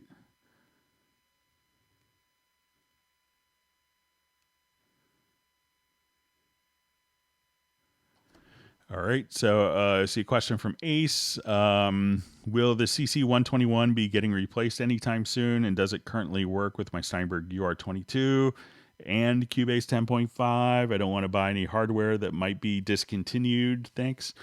The CC121 still works great. Works incredibly well. Works awesome with your UR22. Works great with Cubase 10.5. So it's still being manufactured. So I wouldn't have any hesitations buying it. And, Steinberg has done a really good job of, keeping hardware legacies still around. I mean, I still have my Mid-X8 interfaces from 2000 that work. I have my MR816 interfaces in my studio that came out in 2008. Those still work. I have a Houston control surface that came out in 2000 that still works and still supported in versions. So, but CC121 is a great controller, so you'll love it.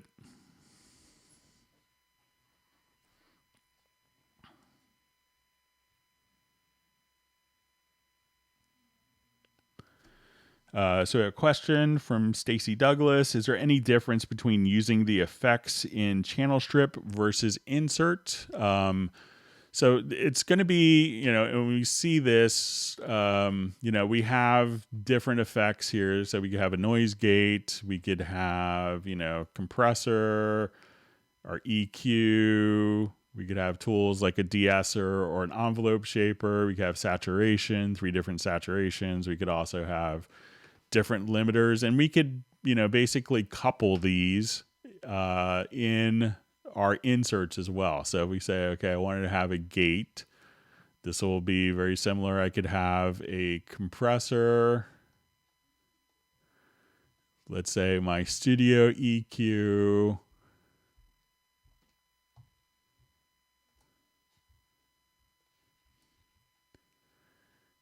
and let's say our envelope shaper.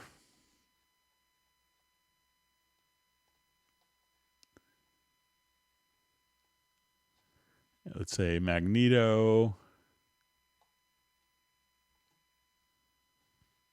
And let's say a limiter.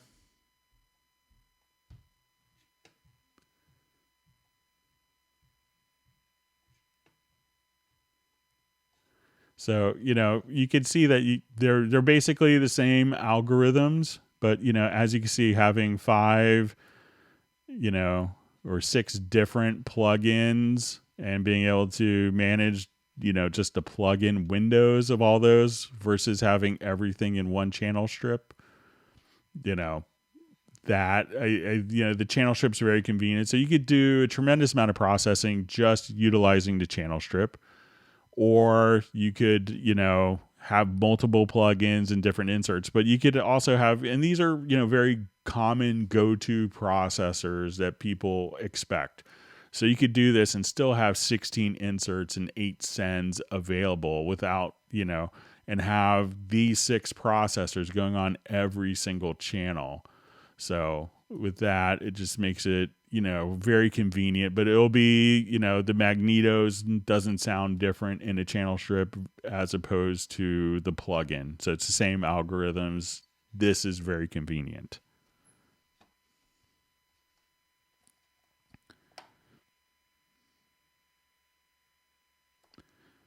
All right. My timeline jumped, so let me just jump back to where I was.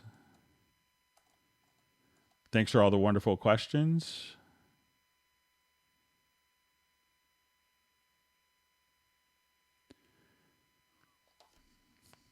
Okay.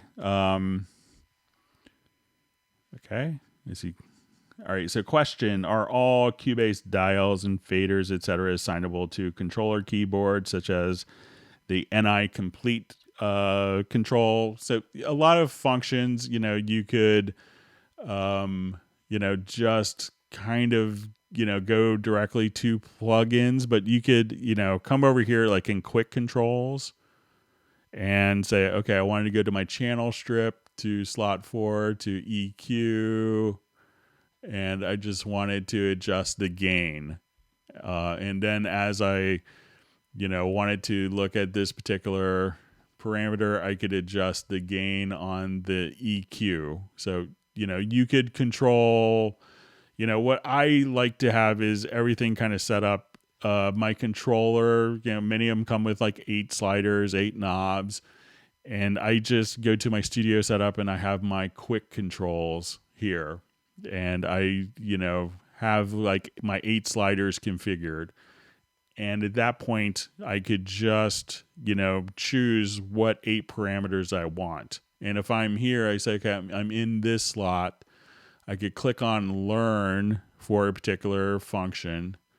And, if I don't want to go searching, I could just move the parameter, and that parameter is now routed to that particular quick control. So I don't have to sit there and assign a zillion quick controls, but I could come here and say, okay, I just wanted to adjust, the function in the envelope shape or the attack. So now that attack is just being handled from that quick control right there. So that's what I like to do for controllers. And once you have that kind of set up, you could just save it as a preset and call it up, but you could just say, I just wanted these particular things. I want it to access one plugin parameter instead of this. You could do that. So it's easy to set up, your multiple controllers directly with that.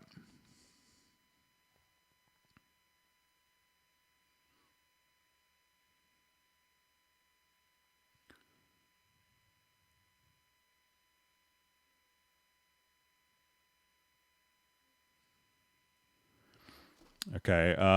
So you see at the Source Studios for the full screen question, I have an ultra wide monitor. So I'm trying to arrange similar to 2 monitors, viewing both the project and mixer windows in the same time, snapping either to the sides. So I think Windows allows you to snap like individual programs to the side, but I'm not sure if it does it within each one. But, you could, what I would do is once you have it set up is just come over here and, save workspaces and save it as a global workspace. And you could call that up in any song.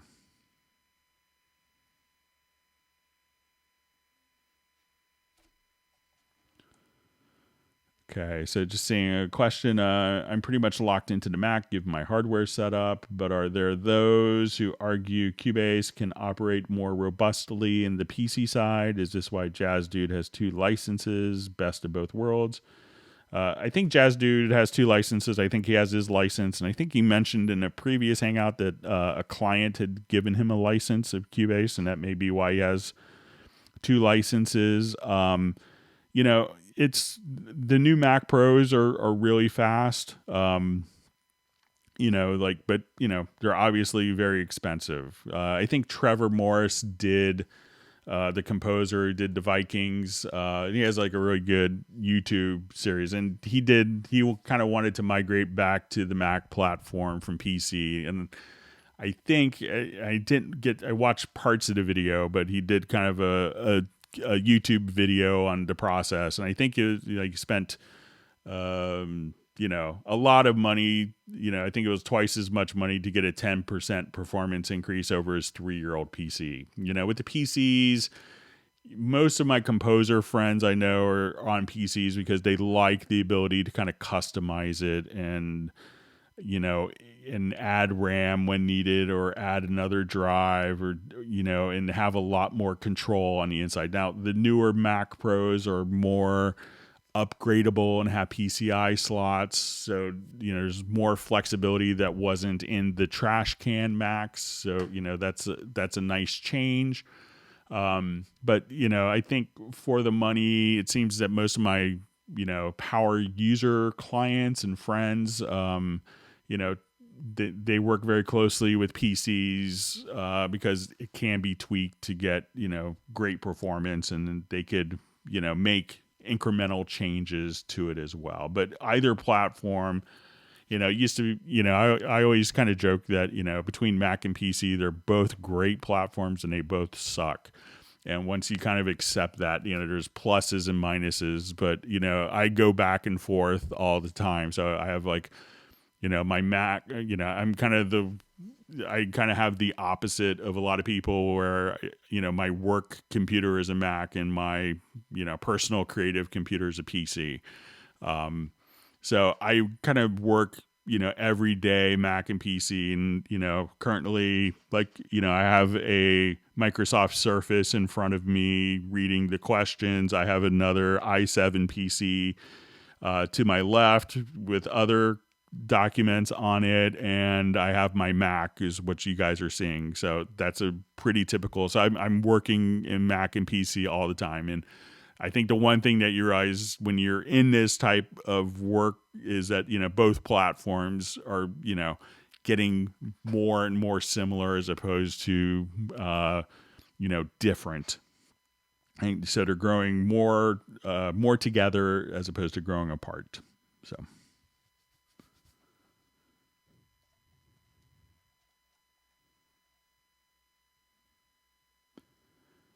Okay, so question. When Cubase 11 comes, I worry that I'll have to redo the adding of extra loops. Is there a way to preserve Mediabay between 10 and 10.5 already? Can that be expected with Cubase 11? So, I know that some people had an issue with, and I ran into it personally, where I had to just delete, like my Mediabay, like 2 preference files in Mediabay for it to see all of my add-on loops. But I don't think that you'll have to do that with Cubase 11 once it's seen.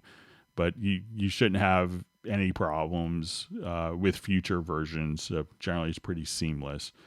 But one thing that's always helpful if you have a lot of custom keyboard shortcuts is to save a preset of that. If you have, so if you've gone through, made lots of macros, just simply save it as a preset or save a profile.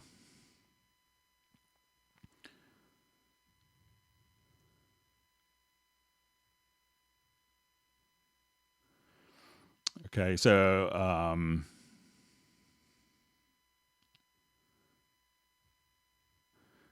we see from Lee James Young, thanks for all this great information. I give you a thumbs up and subscribe. That's wonderful. Thanks.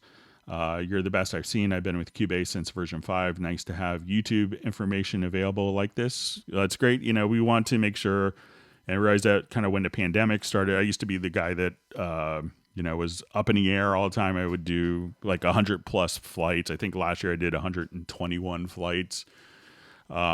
So I used to, constantly be traveling, but that's kind of stopped this year. So that's why we want, but our, customers are still, buying lots of software from us and using it more. So that's why we want to have these types of resources available. So, kudos to Steinberg and for my management team for allowing me to do this so that we could help you guys out. So that's thanks for the kind words.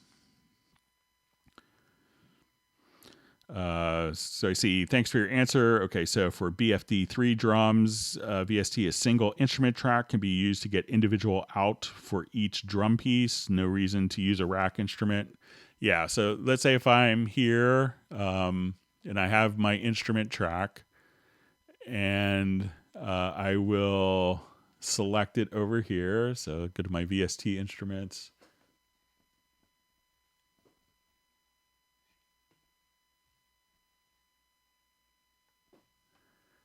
So here we have this particular one. So it's our first instrument. I'm going to activate the outputs.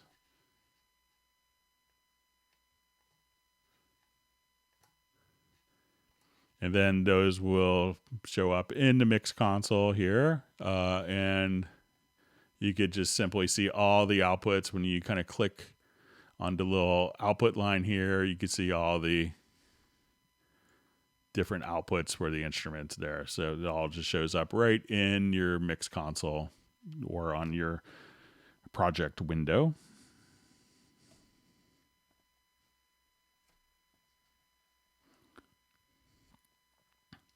All right, so question from Sven Isaacson. I've heard that there were some stability issues with Cubase and Catalina. Is this resolved? What's your opinion? Is it safe to install the latest Catalina? Cubase has been fine with Catalina since I think before release. There's a lot of third-party plugins that aren't. There's a lot of audio interfaces that aren't. Some have been updated, some have not still. So just make sure that all of your third-party components that you rely on are working fine. But, you know, Cubase and all the different Steinberg plugins all work fine. So I think it's safe, but, you know, if you have like a critical plugin that you use in every project, make sure that that is updated and supports Catalina.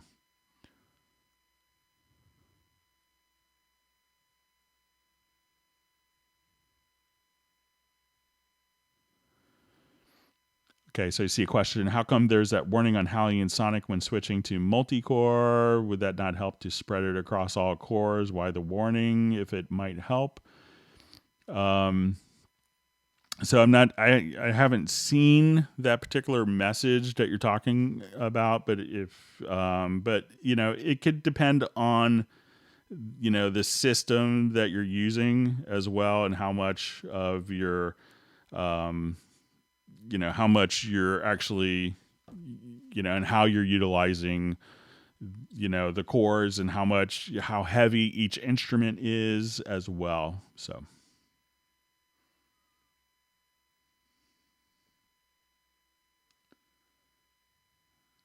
Okay.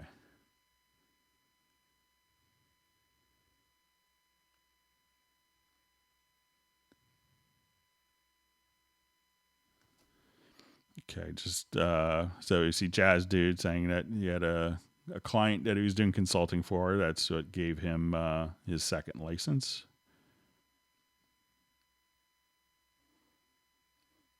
Okay. Going through comments. Thanks for all the great comments.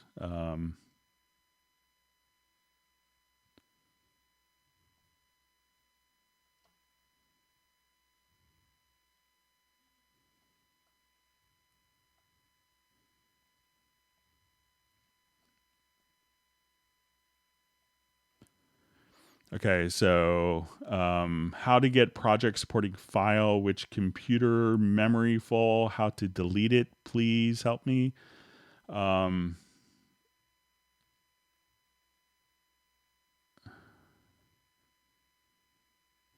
I'm just so I think it's how it says HIW, so I'm assuming it's typo.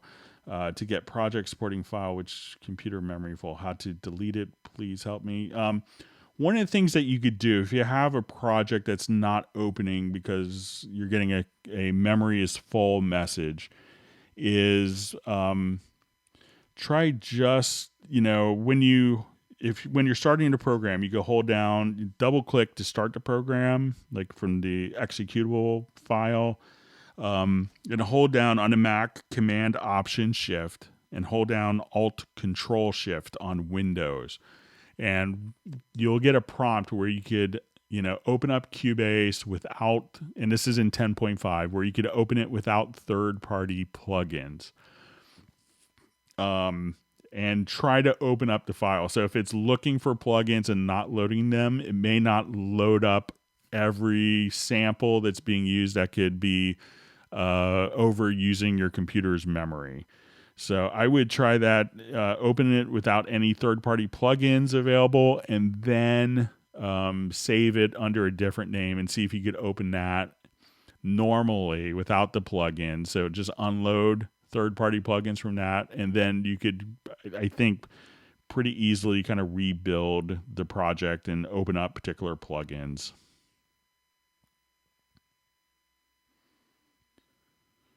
Okay.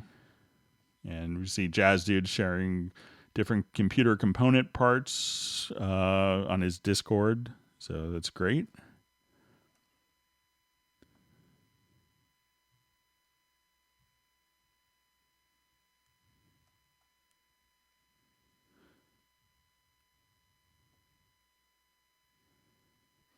Okay, so we're seeing Acme Rand wanting me to do the system links, BitIF, or ADAT 2020 edition. So I have a lot of videos kind of in my queue already that I'm working on. So, but I'll put it in the list. So hopefully we can get to it soon.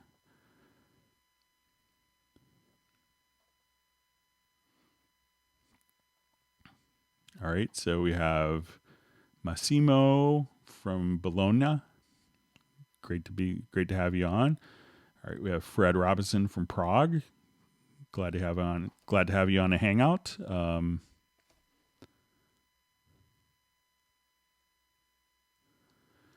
So you see, does Cubase have chord detection like Studio One? So it has chord detection for MIDI, not for audio.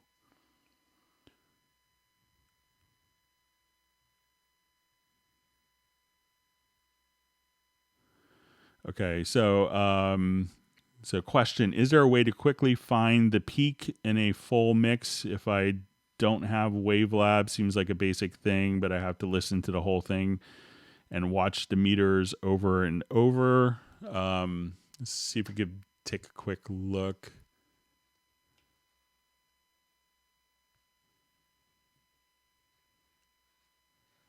So I'm just going to select,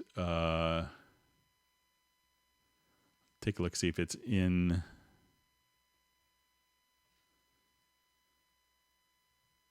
So if you're looking for the exact area where the highest peak is, so if we go to the audio statistics, here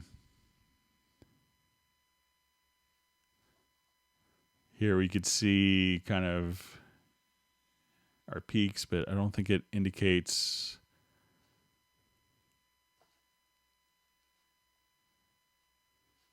like exactly where the peak is. But let's say if I come here, I'll just try on this particular audio file here. So let's say I select this.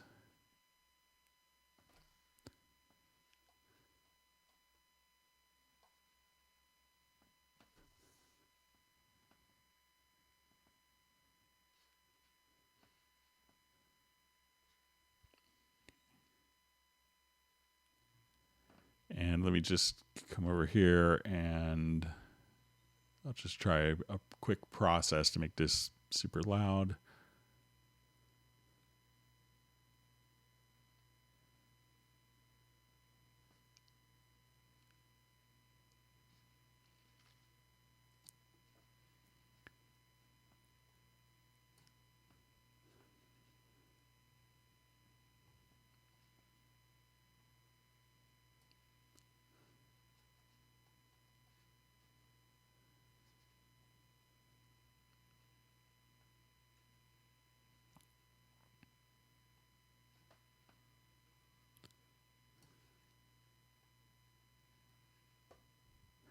So I don't know of a way in Cubase to have it go to the highest peak part automatically. You may be able to do something like, so say we have that would be louder than the rest. Let's see if there's kind of maybe a back door. So let's say if I wanted to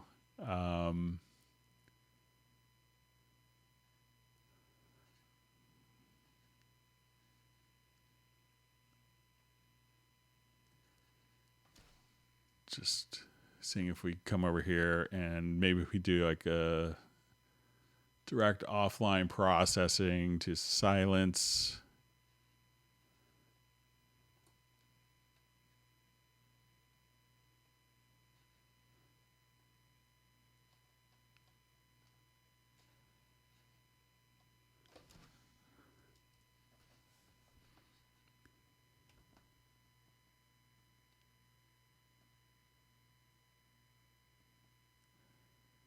Yeah, so I don't know of a way other than kind of jumping to Wavelab for that. But I'll think about it some more and see if you want to email me at clubcubase@steinberg.de just as a reminder.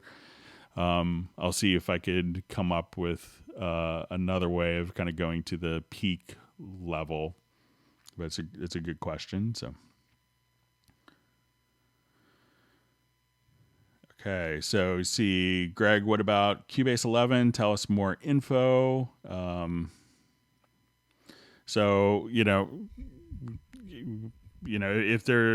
I'm sure that they're working on Cubase 11. There's a lot of very smart ladies and gentlemen in Hamburg that are working on stuff. So, and generally we don't talk about it. If I was involved in testing, there would be, non-disclosure agreements. So I can't really, if I knew more about it, I couldn't really share until it's released. So, but we see there's a lot of people that are anxious to see what's going to be in it.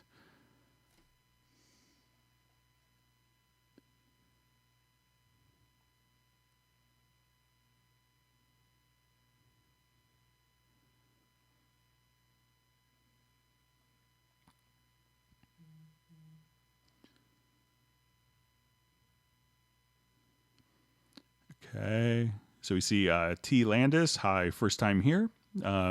Great to have you on the Hangout. Thanks for joining us, and let us know if you have any particular questions. We'd be glad to help you with that. All right.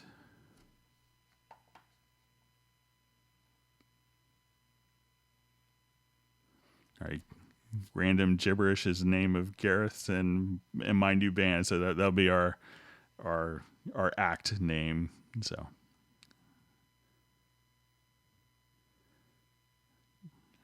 all right. So,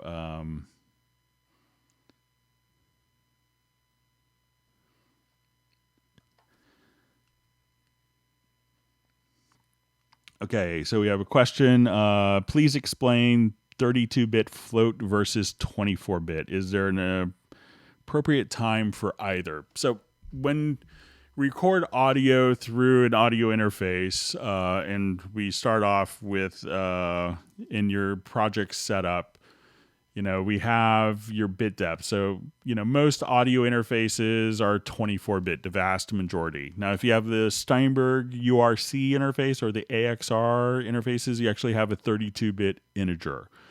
So when we capture audio at 24-bit, and then if we want to, incorporate more information such as processing, EQs, effects, MIDI instruments, reverbs, delays, automation. So if we did all the processing at 24-bit, if you recorded the audio kind of at a really hot signal level, you kind of have all the information within a 24-bit signal. So you kind of could be very close to being, think of it as, being like a suitcase. You go on vacation, you bring a fully packed suitcase, and then inevitably you buy, gifts or clothes or souvenirs. So a 24-bit suitcase would be kind of like a hard suitcase that didn't expand. So, but a 32-bit floating point could take the 24-bit audio path and maintain that at its highest resolution and still have extra spaces or extra room within the information to accommodate the results of the change. So you can think of like a 24-bit file, 24-bit fixed point system as being like a hard, non-expandable suitcase that left the house full. And you can think of a 32-bit floating point suitcase that could accommodate all that you had when you recorded, plus all the information that you mixed in and added to the mix, the automation, the effects, and could expand to accommodate that extra information. Now, we also have 32-bit integer and 64-bit float. So when we have like the URC interfaces that have the ability to capture a 32-bit integer word, the same concept applies, that you would need a higher resolution to accommodate all of the mix engine. And that's what the 64-bit float is set for. So, and a lot of plugins can do 64-bit precision, making them kind of twice as accurate. So if you go to your studio setup, we could now jump directly, when we go to the VSTi audio system, we could choose for the processing to be at 64-bit float or 32-bit float. So if you record at 32-bit integer, you'd probably want it to be actually set for 64-bit floating point. So that's kind of a quick overview for like 24-bit and 32-bit floating point.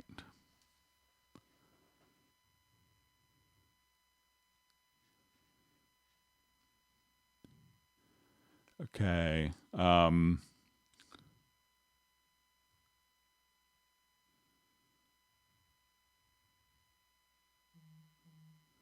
Okay, so we have a question from Keyflow Music. Show us how to set up the control panel. I assume this is the control room. So the control room we could think of when you see like a large format console. There's often, channels that are repetitions.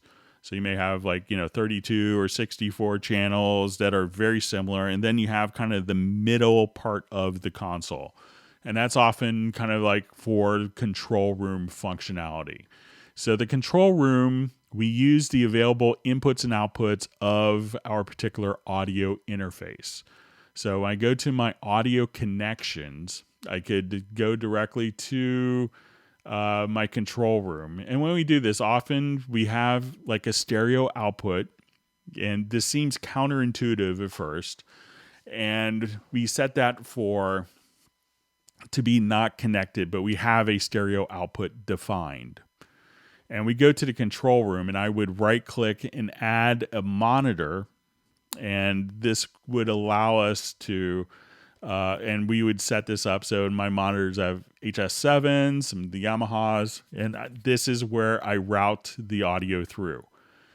So the control room allows me, in principle, one of the, age-old dilemmas of people using, a set of powered monitors in their studio setup is that within their software mixer is in essence turns into their volume control so that they don't have to go and tweak the knobs when they don't have a traditional mixer.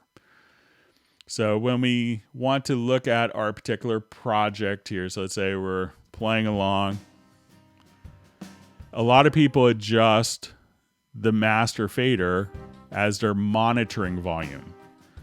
But as we do this, and if I have my speakers turned up and I have my control room or my master volume set here and I export it, the sound would sound really low in volume just because we're telling the program to dither through the master fader.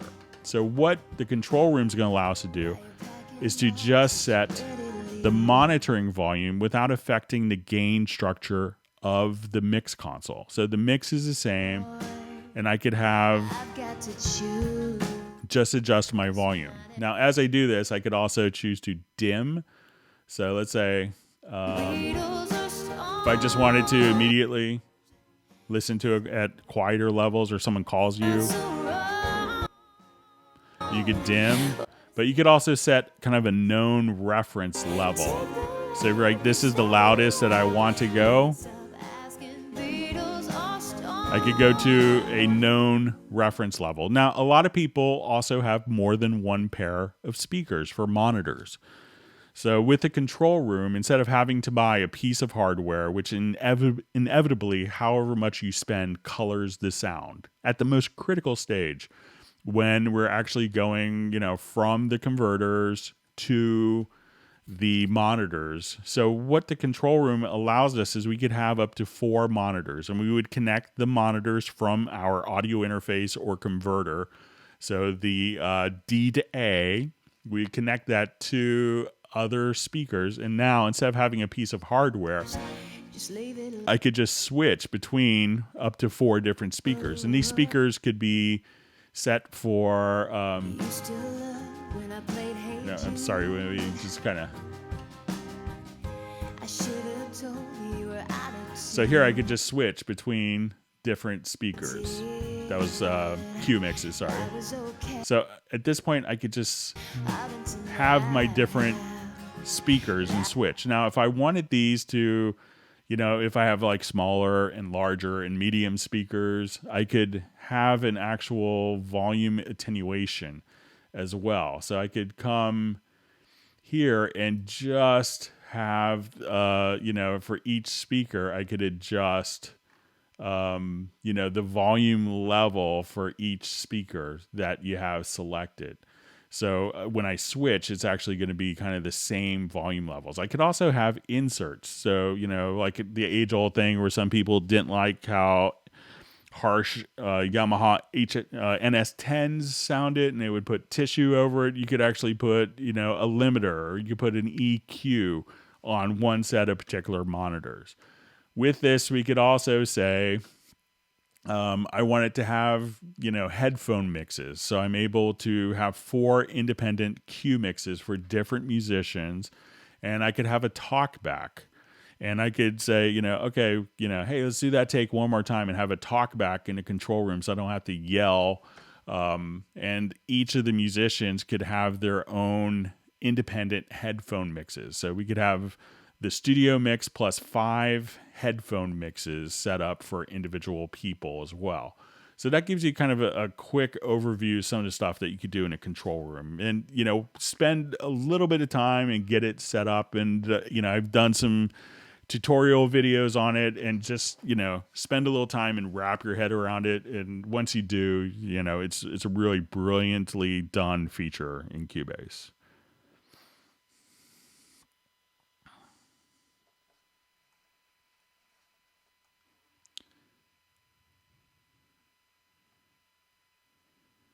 Okay, so I just see a comment from Joshua Redding. Pretty cool information. The cycle marker is a cool tool. That it's a great feature for especially live concerts. And you can do that for multi-tracks as well.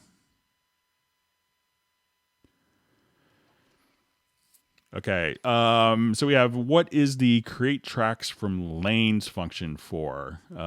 Example, drum VST. So a lot of times when we do this, we see this like when people are doing comping and they've done a comp that they like, but maybe they're passing it on to someone else. And let's say that other person isn't smart enough to be running Cubase or Nuendo. So I'll come over here. Let me just open up a quick project.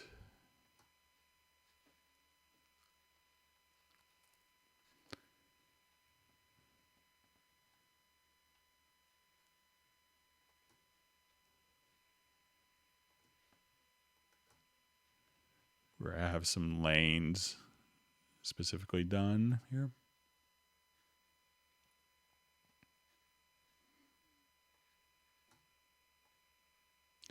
Okay, so let's say I have a number of different takes here, and I've created a comp, and I'm really happy with how the comp is set up, but I need to give it to someone else who's doing kind of maybe the final mix on it. But when I export a file, it's going to export just, these little sections. And let's say someone doesn't agree with my choices for a comp. So when I want to export these, I want to give them all of the vocal takes, let's say. So at this point, what I would do is select the lanes. So let's say, okay, I'll take these particular lanes. And if I wanted to easily export these, instead of having to drag them out, I could just say create tracks from lanes. And now they're all different audio files and audio tracks that could easily be exported out to someone else where they could refine the comps if needed. So it's an easy way of taking something that was all within one particular file. So you think about all of this is within one track that has 6 different recordings that I've comped together, and then being able to take that into just separate tracks that I could pass on to other people not smart enough to be running Steinberg products. Okay.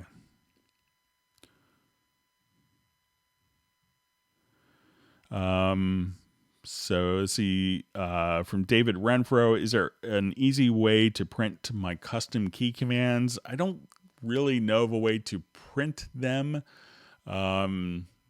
But so I don't know of a way to kind of print the screen command. I mean, you could probably do, I had a friend tell me they just did a print screen and with an OCR just kind of compiled all of their key commands that they had made.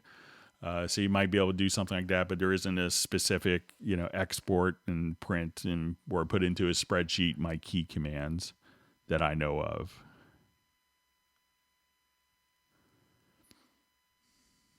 Okay.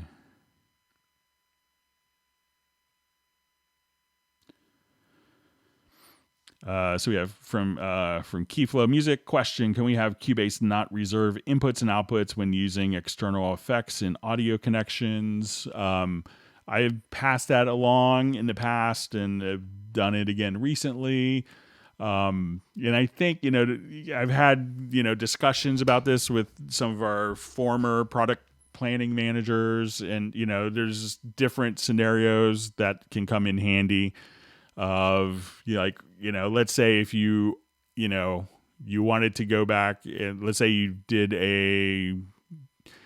you froze a part that had external processors and it did that, and then you choose to unfreeze it.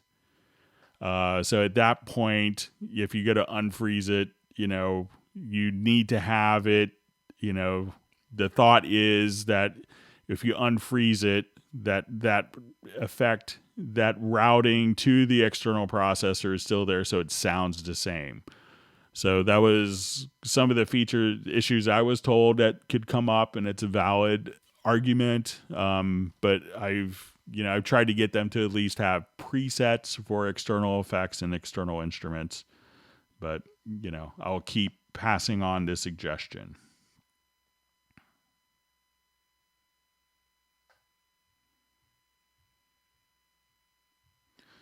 So hi, Greg, is there a shortcut to show a particular automation parameter? In our program, you can click on a parameter in a plugin GUI with a modifier key to make the automation lane appear. So let's say if I'm here and I have a particular, let's say I go to dynamics, or I could activate this. So I think you could just, on a lot of the plugins, let me just,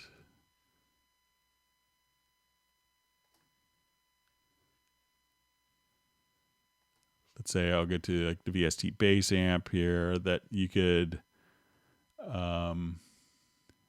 so if you just say show bass automation track, right click, and that will open up that particular parameter. So if you just right click, show input gain automation track. So just right click, select there, and then you would just see that particular automation track open up for you. So if I come here, let's say on this audio track, I have, let's say the de-esser, I just right click, show high frequency automation track.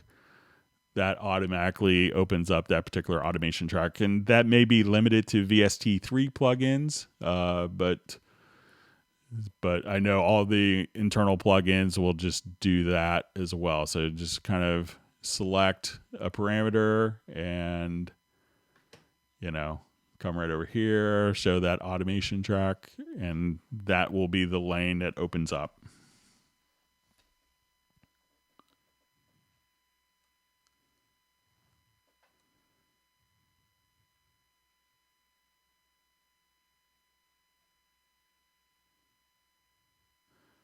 I just see also, can we have Mediabay seamlessly integrate with Finder or Windows Explorer like Studio One does? So if you let me know like what you want, how it's integrated. So I'm not sure. I don't use Studio One. So if you let me know how it's integrated, we might be able to, yeah, I might be able to show you how to do that.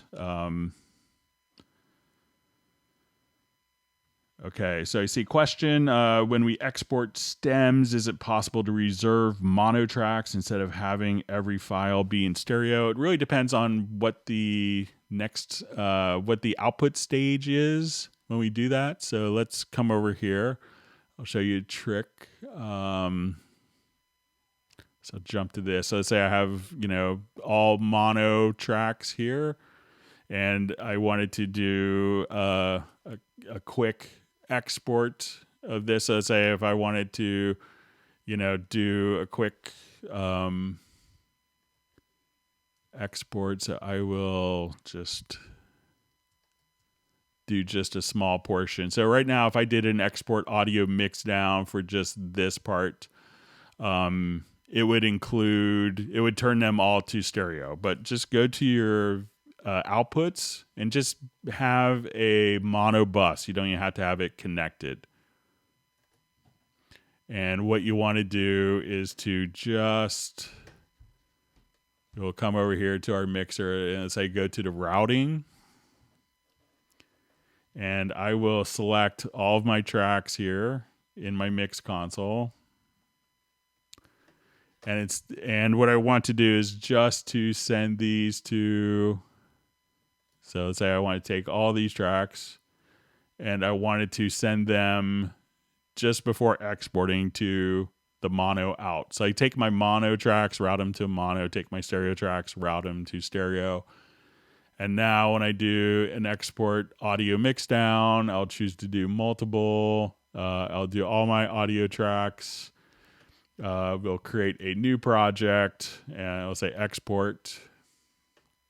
We'll create unique file names for all these.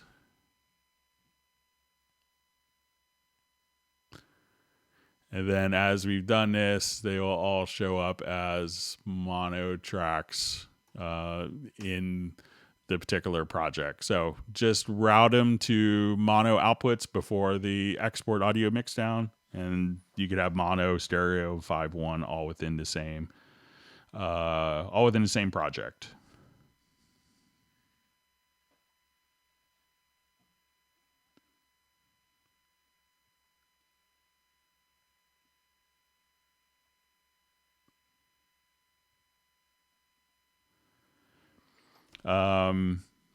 So I see a question, is there a general sense of what the world's film composers are doing with all this downtime, upgrading their studios perhaps?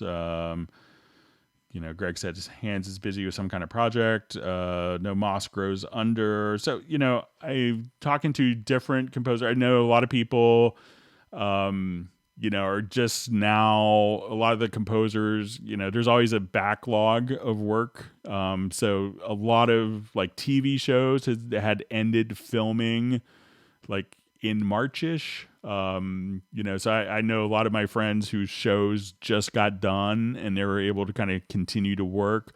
A lot of people have kind of done games, I know Hans, I think I just saw did, like a new Netflix kind of corporate, audio tag thing. There's, so there's lots of other media stuff that's going on. So I think I've seen some of my composer friends on Facebook, they're doing studio upgrades. But a lot of them are still busy, even though some stuff has not been released. It's, still kind of in the production process, and there's a lot of people doing animated stuff, and people that animation stuff could be done from home. And a lot of computer games have, kind of ramped up production because they don't have to have as many, actors working in a particular scene. So, but I know we have some composers on the Hangouts. They might be able to give you some insights as well. Okay, so I see, hi, how can we slide in 808 bass on Cubase like FL Studio? So I'm not familiar with FL Studio, but we could show you how to do some gliding stuff. So,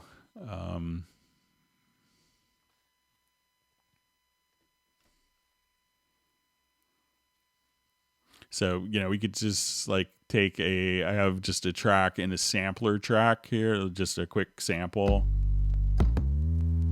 And you can put it into monophonic mode. And as we kind of do this, if you all wanted to, and I just will hold down a key. And we could, so I don't really release the key, but I hit the octave while holding down the first key. And you could adjust the amount of the glide time just here.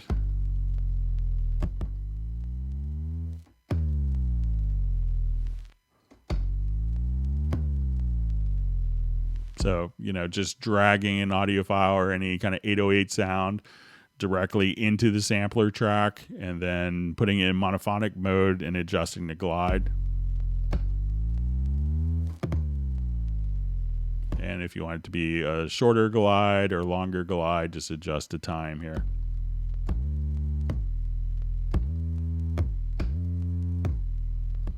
Or a really long, just kind of come.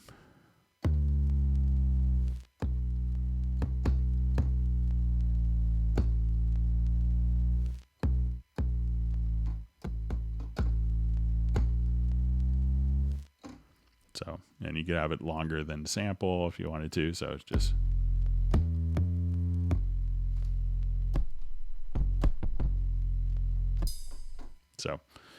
So you can play around with the sampler track.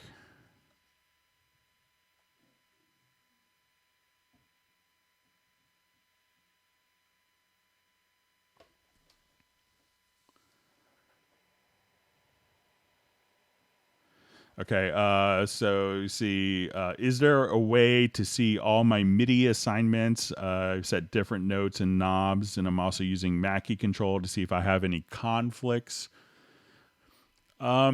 The best way to kind of discover a conflict is, to actually, to see if it is conflicting with anything. So, a lot of times when you're doing Mackie Control,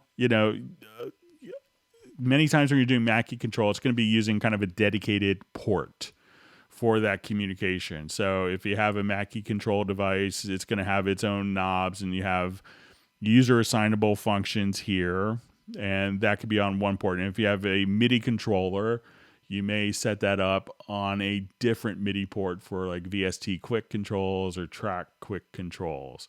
So let's say if I'm here, I could say, okay, I just wanted this to be on my Mackie controls connected via its own USB. So, and if it's on its own port, so your Mackie control is probably going to work with USB, and it would have its own MIDI port as the USB driver. And your MIDI controller probably, if it's been made in the last 20 years, has USB as well, and that would have its own MIDI USB port where you have 16 channels, and each of those channels could have different note messages. So if if you have kind of like your quick controls, generic remote, Mackie control on different ports, there won't be any conflicts because they're all, even if it is sending the same messages, because they're on different ports.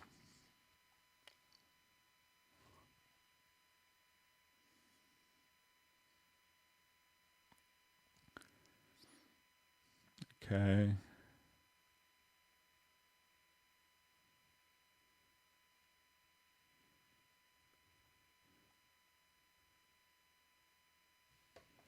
Okay, just reading through comments, see how we're doing on time.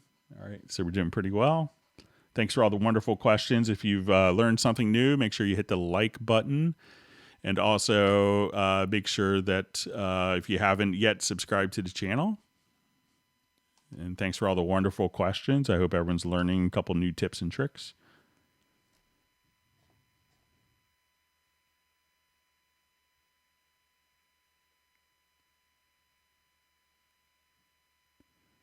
Okay.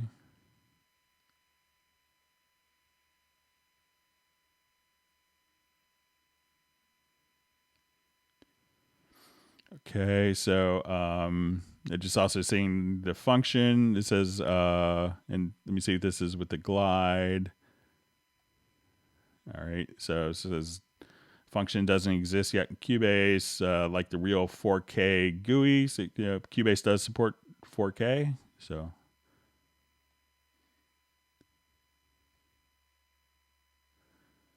Okay. So it says, hi, Greg, Tom here in Oakland.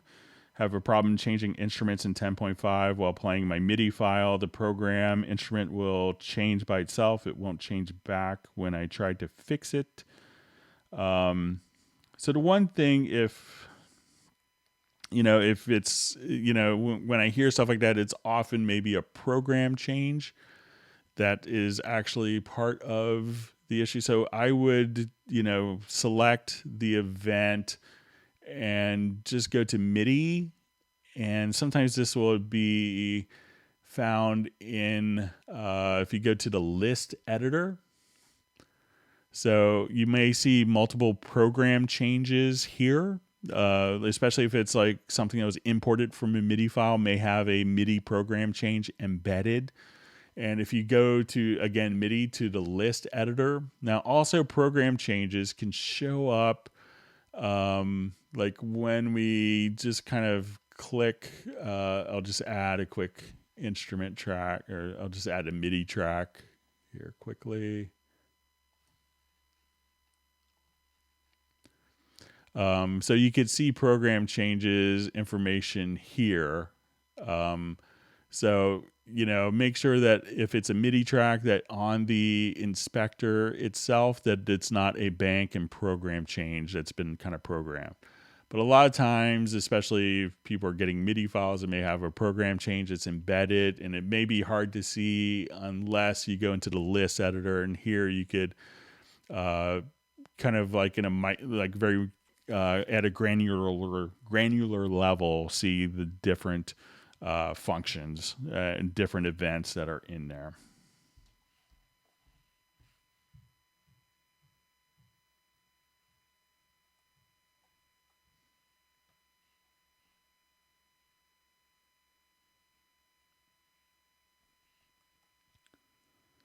Okay.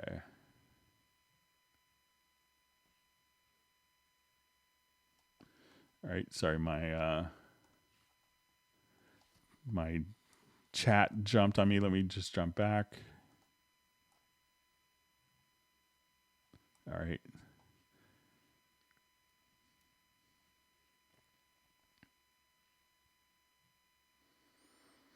All right. So just see a comment, stop the e-licenser on USB port. So we're aware that a lot of people don't like that. So.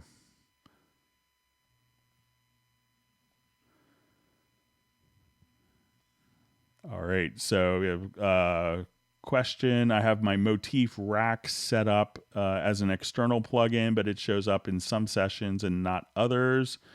What is the possible problem?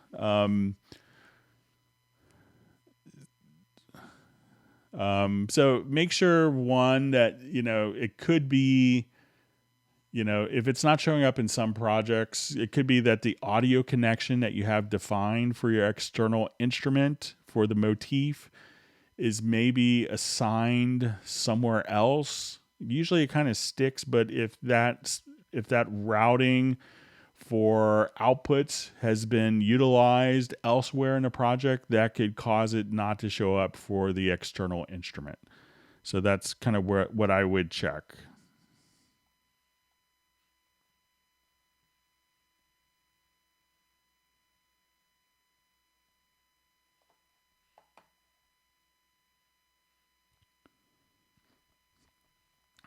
Okay, seeing from, I think it's Said D. Thank you, Greg. Always a great session. You're welcome. I hope you learned a couple of tips.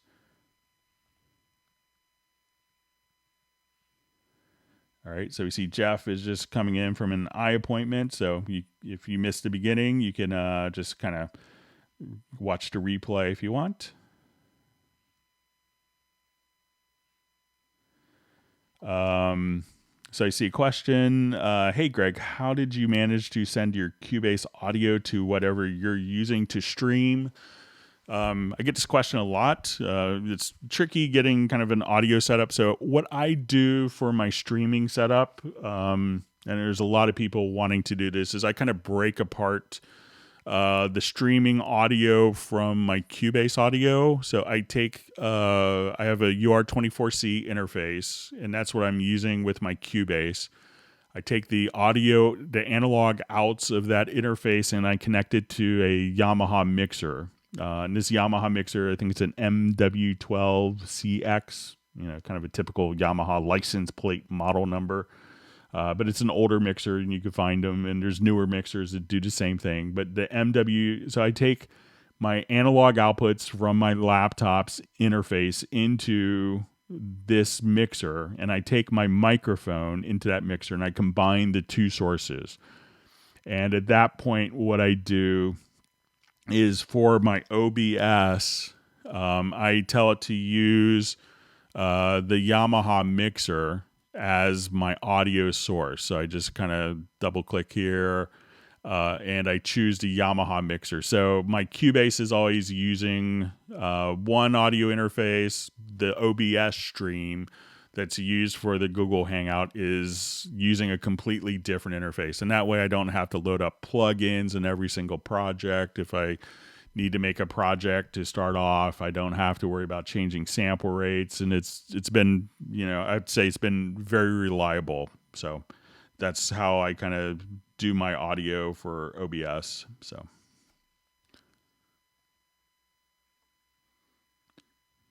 okay.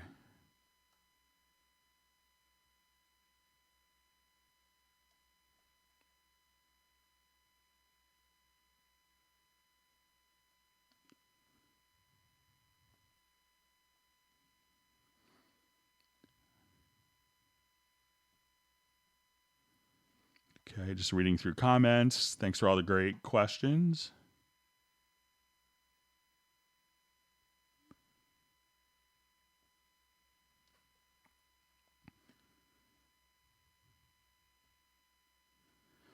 Okay, I just see a nice comment from Millard. Kudos indeed to Steinberg and Greg. These Hangouts are indicative of extraordinarily customer-focused support. I've learned so much and try to never miss a Hangout when I'm working, even when I'm working.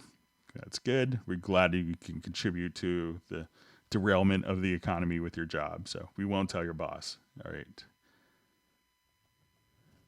Okay, so could you please show us some tips on using Groove Agent, how to create trap-like beats? I'm the world's worst beat programmer, so but we'll give it a quick shot. I'm too suburban. All right. So let's give it a shot here.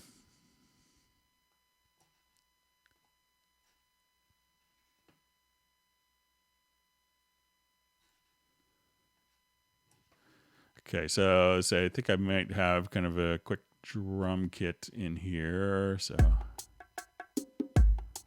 okay, so let's say if I want to kind of make a drum beat, we could use a MIDI plugin. Just as a MIDI insert, there's one called Beat Designer. So I will come over here, and I'll just create the drum map from the instrument itself. So now when I go to my inserts, my beat designer, all the drum map names will be carried over. So let me just solo this particular track.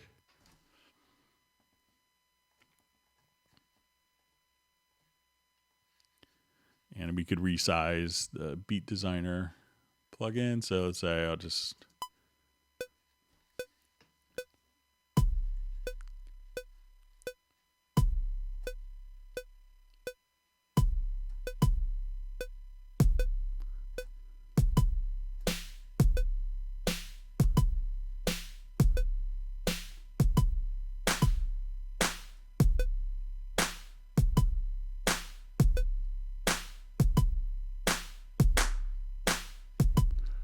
And let's say I'll just speed up tempo here.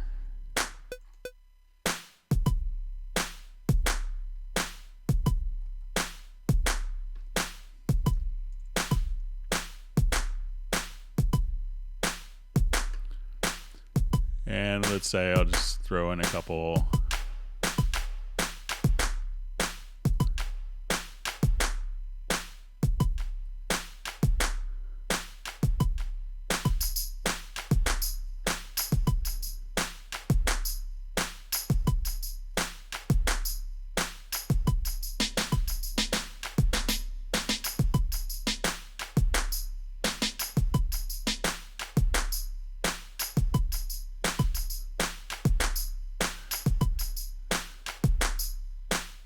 And let's just kind of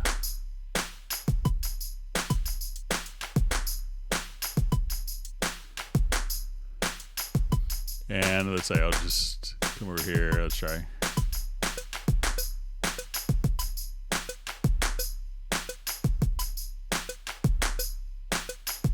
So I have a slight tempo change, but you could just kind of program. And if you wanted to put in flams, if you wanted to have different grooves per, you could switch between two different, swing patterns, and you could trigger these different patterns from MIDI. So just a quick idea. And you could also use a kind of the built-in drum editor for programming drum beats. But again, I'm terrible at programming beats, so don't think that's indicative of what Cubase can do.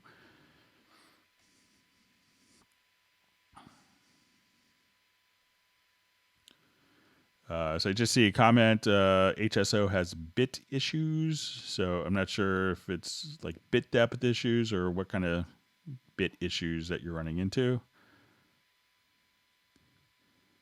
Okay, so we see Gareth K is signing off. All right, we'll hopefully see you on Fridays. Okay. Okay, so we see that from John, that the audio statistics, it says, doesn't it show the loudest peak point? I believe it does, but it doesn't. I don't think it points it out to where the peak point is at.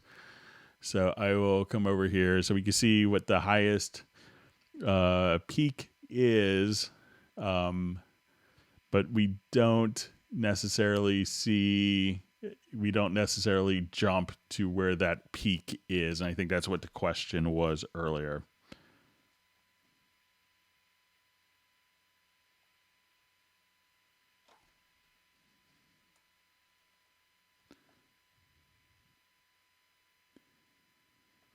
Okay.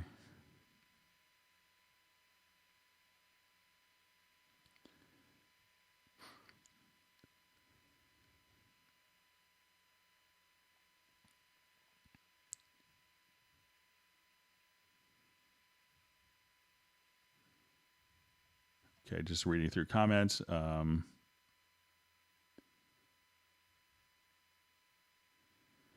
Okay, so just see in Steinberg 30-day trial downloads, does the time period begin when you first get the email from Steinberg or when you first start using them? I believe it's when the trial version license is activated, and then it's 30 days from there.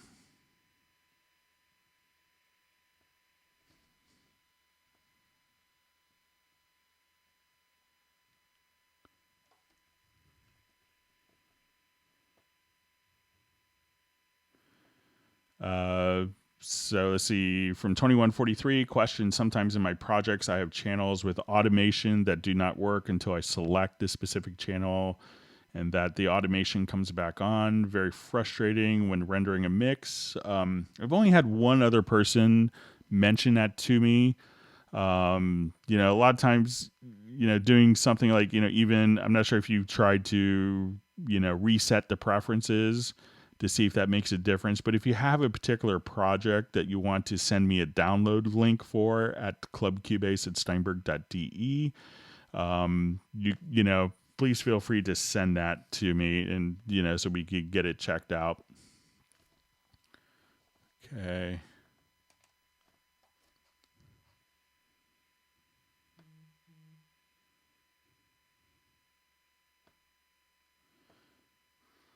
Okay, so let's see.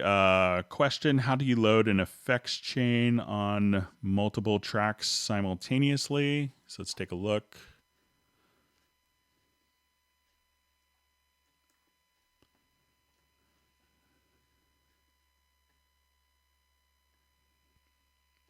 right, so I think, let's say if I have a folder here with a number of tracks.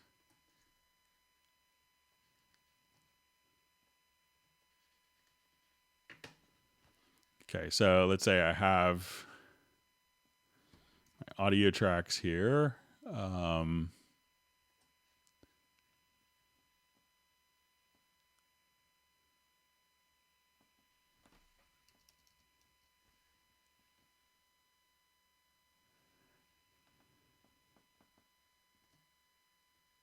So I just have them selected and I will put it into quick insert. So let's say I'll just come here. So I have, the quick link activated. I have those channels selected. Now let's see if it does it for all of them. Okay. So I think what we could do, if we load it into this one, so I think if we go to copy, and this isn't loading them in all at once, I realize, but I think if we just come directly here and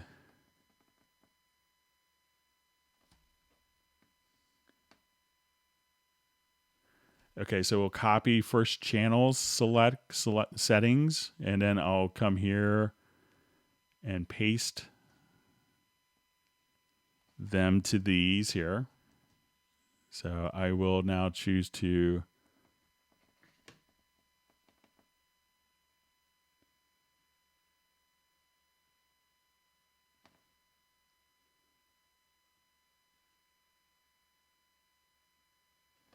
and I want to say that there's okay, paste settings to selected channels. So now when I come here, so even though we loaded into one, I could now copy it and paste it to multiple tracks. So again, once you're kind of in a particular track, just right click, and then you'll copy first channel select settings here, and then paste to selected channel settings just by right clicking.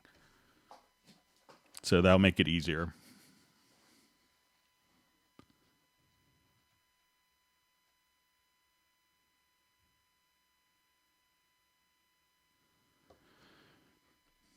Okay, so you have, I see Jeff's comments, HSO 16-bit versus 24-bit. The old 16-bit won't work with 32-bit.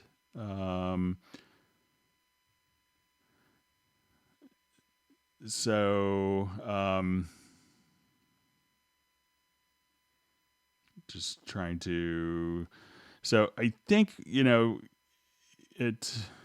I'm not sure if you're using the HSO sound set and if there's a reason that you want the 16-bit versus 24-bit samples. Most people gravitate to the 24-bit samples. But it says the old 16-bit won't work with 32-bit. So, but so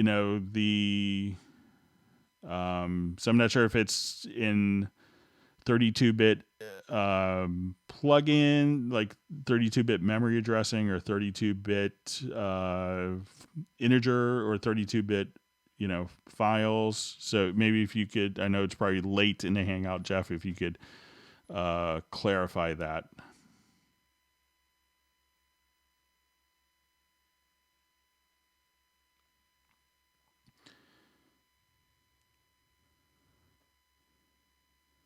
Okay.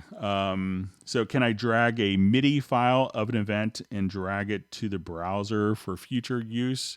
So I think what you could do is, I don't think you could drag it out of the project window. But you could take any MIDI part here, and if you just export it as a MIDI loop, and then you could search for the MIDI loop and drag and drop that into other projects. So let me know. But a MIDI file itself, so, if it's a, MIDI file could be multiple tracks and multiple parts, but a MIDI loop is a single one.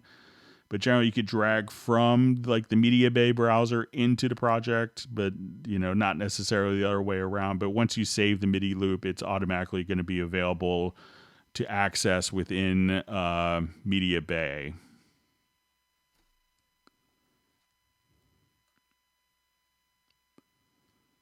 Okay, let me just continue to move on. Thanks for all the wonderful questions. Let me just do a quick test here. I will just...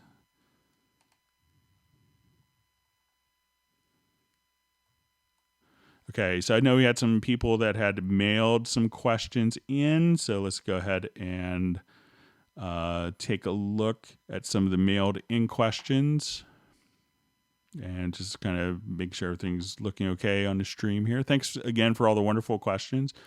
If you've learned something new, make sure you hit the like button, and we'll try to have the index done later this evening. I have to attend kind of a virtual PTA meeting for my son's school, so I may be up late as a result. Okay, so we covered a couple of these. Okay, so dear Greg, is it possible to, similar to the stereo mono icon in Control Room, to flip instantly toggle mode left and right channel with one mouse click? I have not found a plugin in Cubase, but the function is not unknown in Cubase. The direct offline processing has this flip function. Okay, so let's go ahead and take a look at this particular. So let's say if we have a project, let me just go to one where we have some.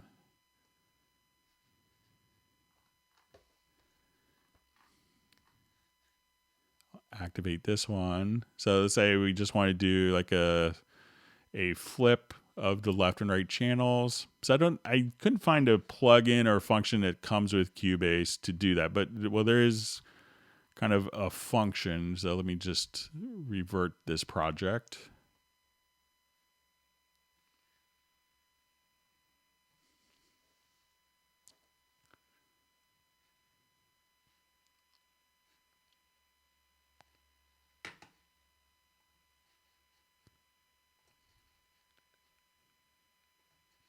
Okay, so let's say if I'm here and we wanted to just kind of in a Control Room flip the left and right channels. There's a function kind of in the master fader that you could do this with if you wanted to do this. A lot of people kind of miss. So let's say if I come here, we could have kind of like in our master fader, we could pan kind of left, right. But if we just kind of click on a stereo track, we could see on the right hand side, we could see a stereo combined panner. And this would allow us, if we wanted something to be a little more narrow or wider or more kind of pan to the left or right. But if we kind of go up, you could swap channels. So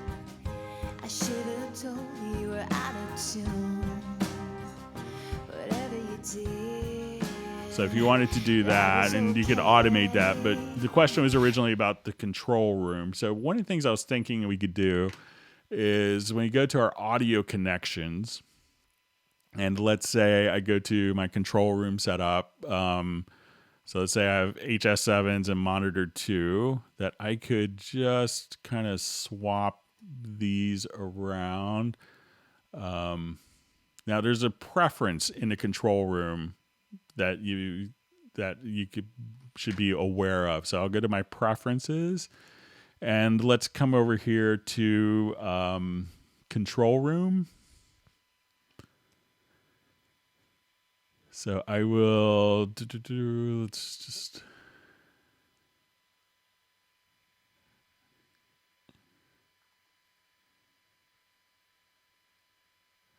all right. So now I have my total brain cramp here. So it's just fine. Okay, it's gonna be down here, Control Room, where you could say exclusive device port. So let's uncheck that, and now I'll hit OK and hit apply. So I'll say I wanted this to be for my second monitor. I want it to be left and right to be reversed.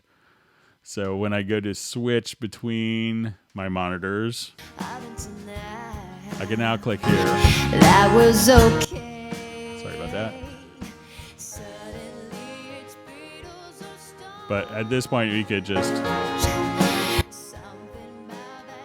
have that. And I probably have a gain adjustment in there. So let me just adjust that accordingly. So let me just kind of. So, but if we just now switch between those two, so I will, let me just come over here to my main.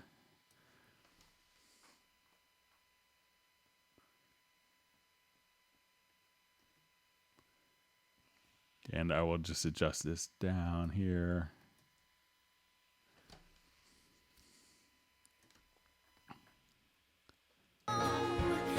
So when I go to my monitors now, I click here.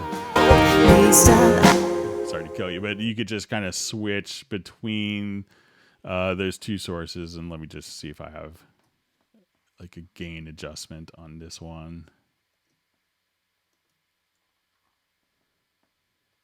So, but at that point, you could just switch between the two monitors and see, yeah.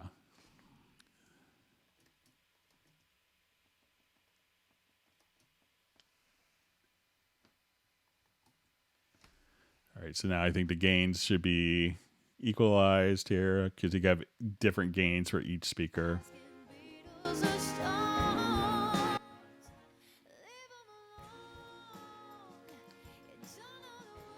So, but you could just have monitor 2 be reversed and monitor 1 be set to not reversed. So, and again, just to enable the preference to make that happen, just go to your Cubase preferences and under control room, uncheck exclusive device ports for monitor channels.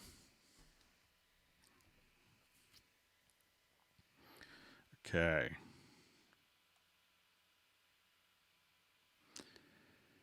Okay, and then we had a question that was kind of from Soren in Sweden.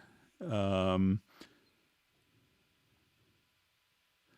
he had sent a file with different vocals. I'm not going to play it just because it might be copywritten, but it will just kind of show it here. I think I still have it.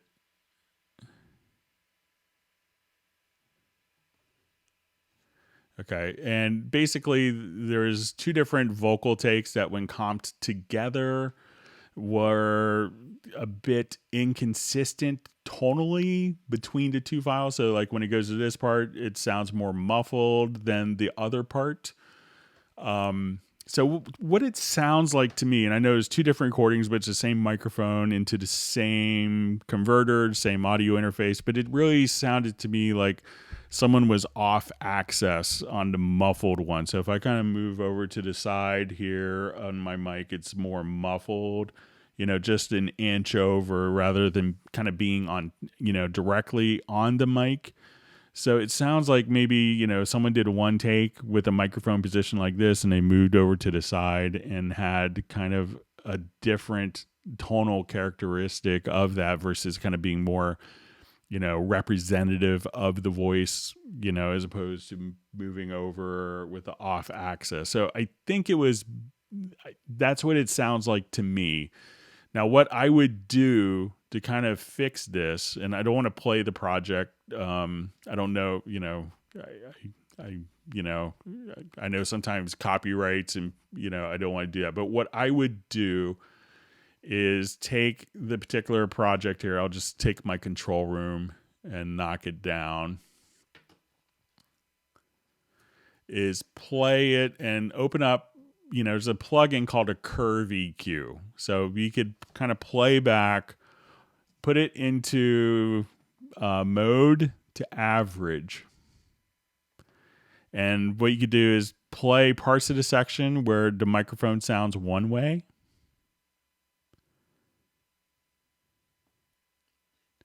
And then I'll just start this from scratch because dealing with it before. So if you have a recording where, again, tonally and the frequencies sound different and inconsistent, go to the EQ and go to the Curve EQ plugin. And here we're going to choose average and play just like a portion of the file here. So I'll just put this into a loop. And what we want to do is to, this is kind of figuring out what frequencies are in that particular file.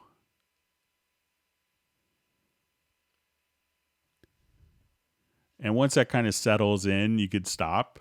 And then you could say, okay, this I want to do a take, and this would be our reference. So let's say we're trying to get that sound.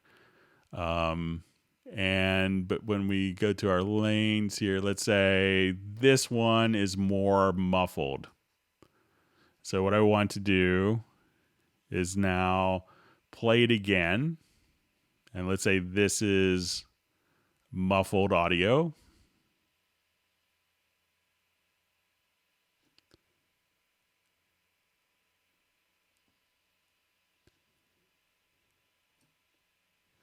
All right, and let me just move it, I think.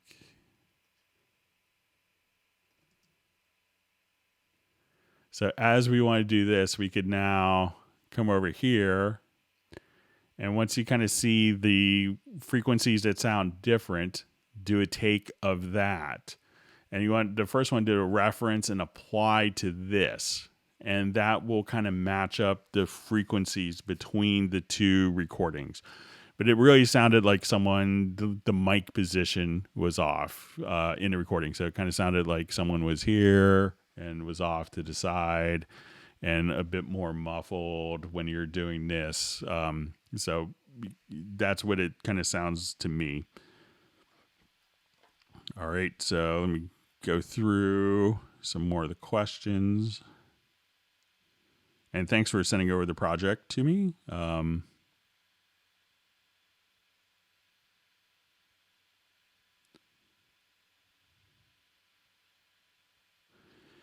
Okay, and we had some discussion last week about Spectralayers. So I just want to make a follow-up my post on Spectralayers changes over and over that you commented on the September 11th, 2020 Hangout. You could not recreate the problems I described in my post and recommended a software version update. All's fine with that. The only explanation I can imagine that explains why my Spectralayers changes to the audio file had to remade over and over could be my cloud service could be my cloud service messing with me. I'm saving my Cubase project files to the cloud folder on my hard drive because I work on two computers on my projects. And I think you know how cloud services works, but just to be sure, I can say that your files from Cubase, it's saved to a folder on your hard disk, and those files sync up to the cloud storage or down from the cloud storage to your hard disk. Important point is that the functionality of that should that be the latest, newest file going up to the cloud or coming down from the cloud. And I think that simply malfunctioned for me. And he said, instead of that happening, my newest file with Spectralayers changes got overwritten by an older file from the cloud without Spectralayers changes over and over. It's the only explanation I could think. So it says also my post said that Spectralayers edited audio file that gets bounced follows a transposed track and creates a Mickey Mouse vocal. You could not recreate that either, but you did not bounce the Spectralayer edited audio file with the transposed track. I've got that sorted out, and I could bounce with Spectralayers edit audio. I just needed to mute the transposed track and then bounce. So glad you got that sorted out. But let me know. Yeah, try to see if you save it locally. I didn't get a chance to try your project yet, but I will. Okay. All right, so let's go back to our live feed.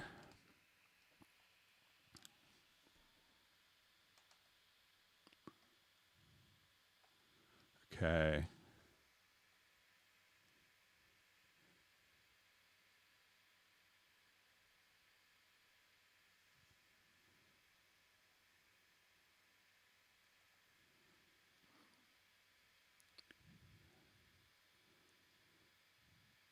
Okay, just reading through comments.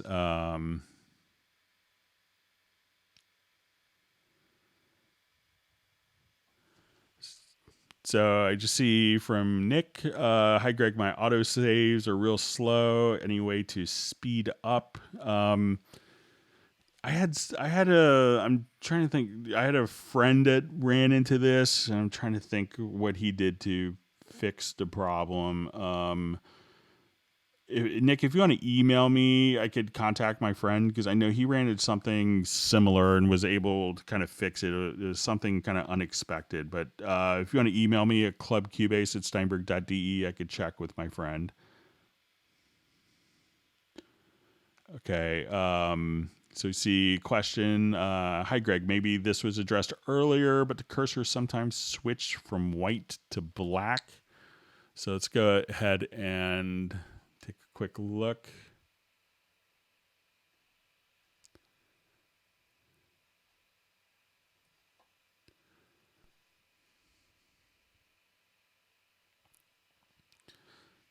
All right. Thanks for all the great questions. We'll get this up.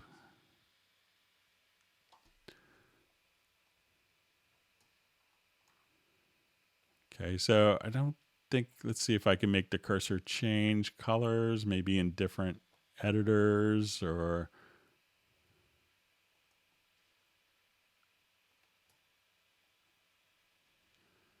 But if it's kind of the object selection tool, if that's a cursor, that seems to be consistent. But maybe if you could let me know in particular areas, if it switches from white to black for you. Okay, we had a question. Is there a way to send chords from a MIDI on a VSTi track or MIDI track directly to the chord pads? Okay, so it's kind of a two-step process. So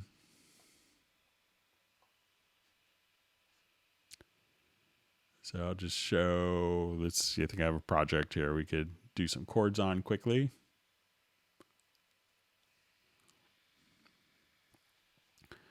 Okay, so let's say I have my MIDI piano part here, and I have, look at this is our score editor, and I go to my chord pads. So what I want to do is to take this part, I'll go to my project menu to chord track. We'll say create chord symbols.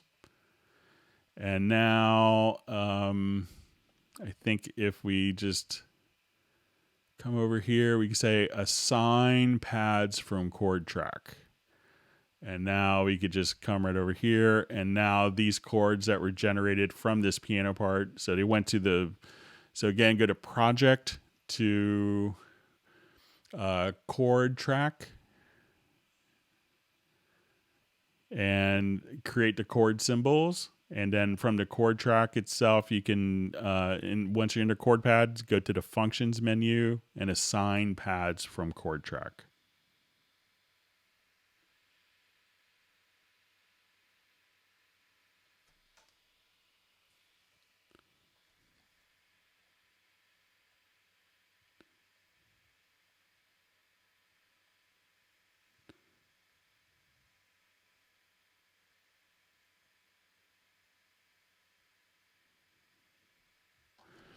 Okay, so I just see, sorry, Greg, the HSO GUI is changed from the beginning. I actually have the HSO disks and sunset files from when I purchased Cubase 5 Pro. I tried to clarify my issue another time. So, there's the Hallian Symphonic Orchestra player, the original player that came with it. And that was, you had 16-bit and 24-bit versions. And then it had migrated to a sound set. And instead of using it in its own standalone player, it now will just load directly inside of Hallian Sonic SE.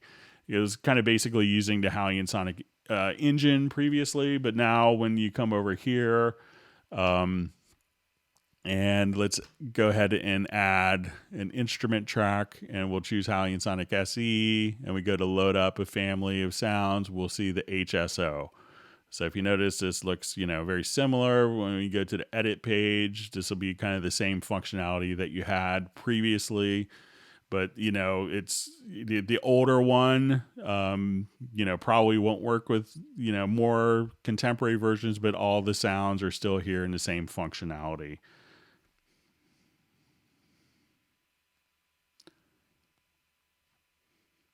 So question is Retrolog 2 unofficially modeled on the Mini Moog? Well, I don't think it's really modeled on anything, just because the Retrolog does a lot more than the Mini Moog does. There's a lot more functionality there.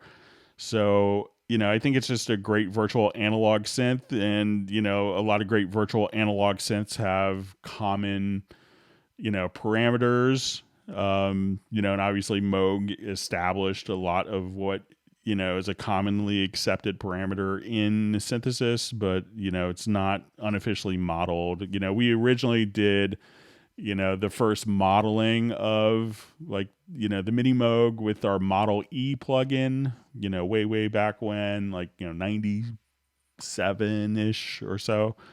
So that was modeled after Mini Moog, but Retrolog is kind of beyond that.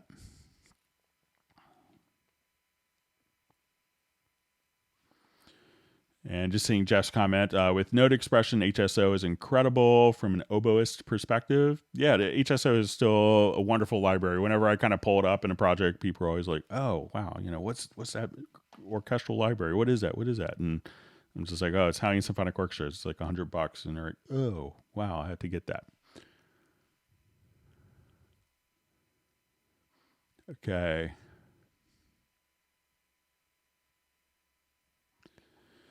Okay, so just see a comment from Jeff says, I have Cubase 5 Pro and it came with a hard copy manual and I learned a lot better with it than with a PDF manual. The Steinberg print manuals for sale, for instance, Cubase 10.5 Pro.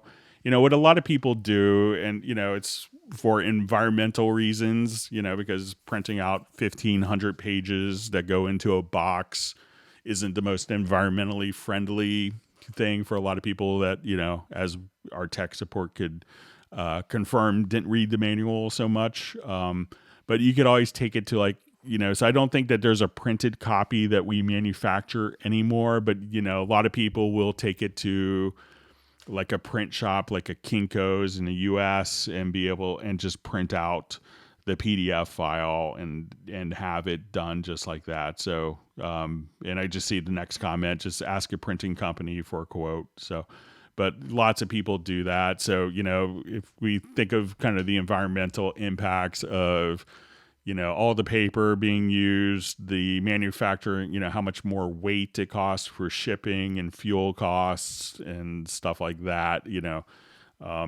it's probably in the ability to search quickly, but check out like a print shop like a Kinko's. They still do that stuff for our customers all the time. So,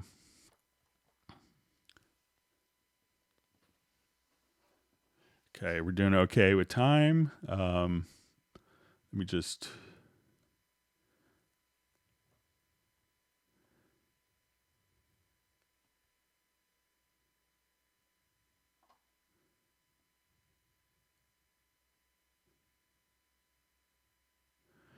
Okay, so just a comment from John Costigan.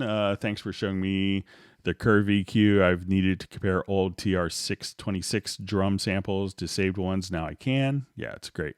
So it's a really useful thing. Okay, so seeing comment from Tyrone Black. Love this channel. Do you sell any templates? We don't really.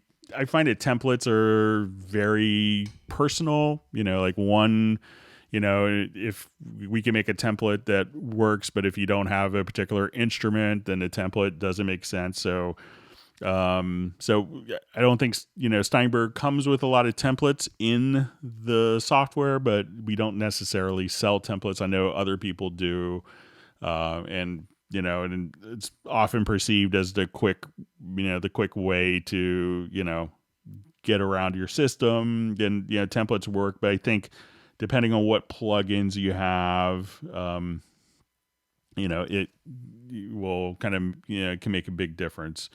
So one template, so depending on what you have in your system and what plugins, your templates, could be totally useful for you and what type of projects you do as well. So if you're doing hip hop and we give you an orchestral, film scoring template, or vice versa, that may not be, as applicable.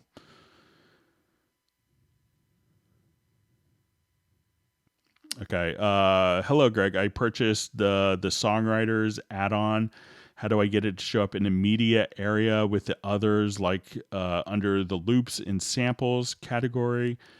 So a lot of times when you do this, and I ran into this problem myself, and I think if you go into, so when you come here, if you don't see, and let me just make sure it's the songwriters add-on. So so a lot of times it could be, I think like if you see, and I'm just going to reread this, make sure I have it right, in the loops and samples. So like if you have the songwriters edition, that could be under VST instruments. So if it's like it could be that it's a Groove Agent one, and that you'll see it show up under Groove Agent as opposed to loops and samples. So I think there's a songwriter's Groove Agent kit, but if it's just kind of a general loop, and so look to see if it's under Groove Agent SE. If you go to the loops and samples, and if you won't see like Groove Agent kits here. But if it is just a general kind of loops library, you may go into your Cubase preferences and you'll see like a Mediabay, like a Mediabay 3 and a media. There's two Mediabay XML files, and if you remove those from the preferences and restart, that it will kind of recatch all of the different libraries that are there. So if it is a loop library that you purchase from Steinberg and it's not showing up there, if you want to email me at clubcubase@steinberg.de, be happy to find the exact files for you.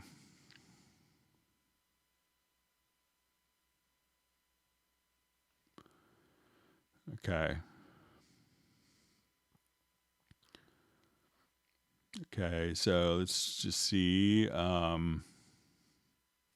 Okay, so we see sub 403s moving on for the evening. All right.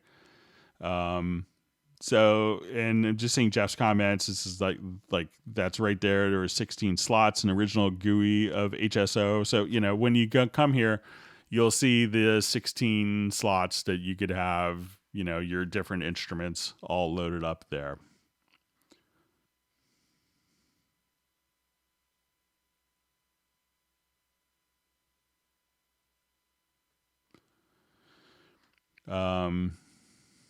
So it says, yes, I don't have a big template myself, but would loading all tracks in off mode solve the autosave issue? I've again heard someone else saying this. That could help, and that could be something to try, Nick. I'm not sure if you have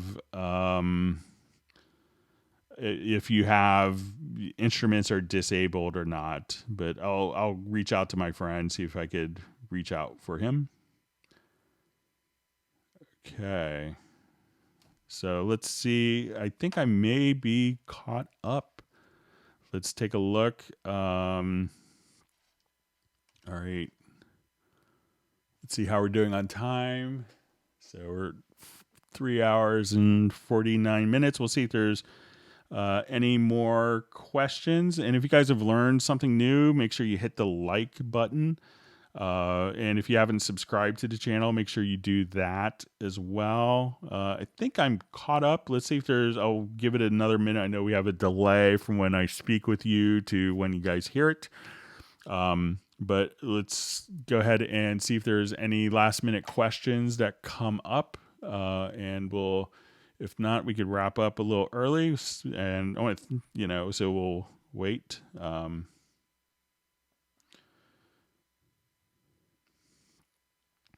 So we see a question, is there a way to multi-track free warp to fix drums, for example? We could do like a multi-track quantization to fix drums, but it's not necessarily like a multi-track free warp. But we can show you how to do, like, if you had drum fills and stuff like that that were, a little suspect and perhaps out of time, we could fix those quite easily.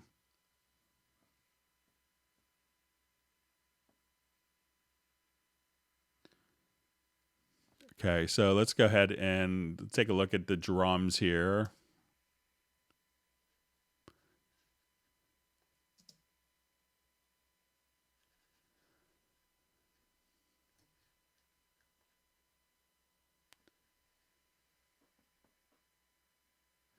All right, and let me just check my...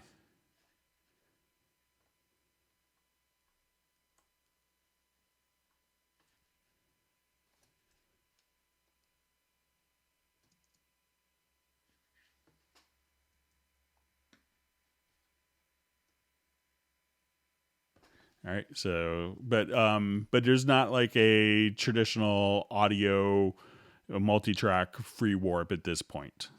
All right, so for some reason my audio is not cooperating. All right, let me just move on. I'm looking into purchasing Cubase. How do I know if my computer can handle it? Also, which version should I start with? If you're just starting off, you could check out trial versions of Cubase Elements. Is a great way to go. There's very kind of detailed comparison charts between, Cubase Elements, Artist, and Pro.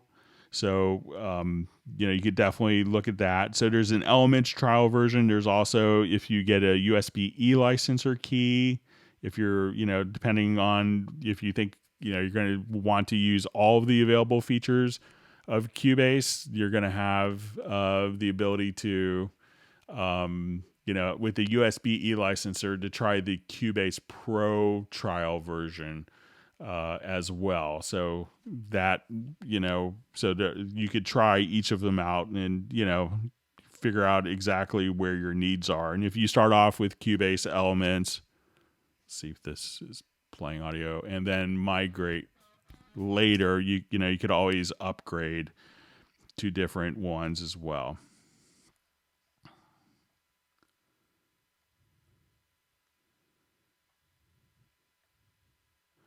Okay. All right. So we see Oren Bynum on a Hangout. Good to see you.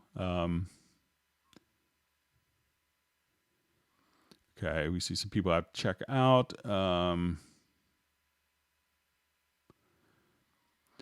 Okay. So we have a question from Oren. Please show me how to sustain a chord for a few measures. So if this is like a MIDI part, let's go ahead and take a look here. I think I got a part here that would work well. All right, so say we go to electric piano.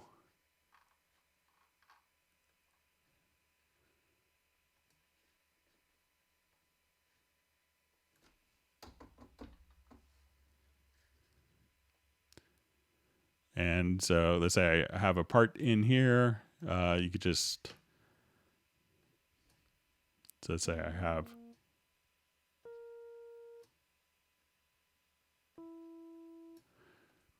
and if I wanted to take these notes and just extend them out for several measures, you could just elongate, a note that's 4 beats long and do 4 measures long, just like that. So just kind of grab the end, you'll see it turn into arrows that point to the left and right, and you could adjust the length of the notes like so.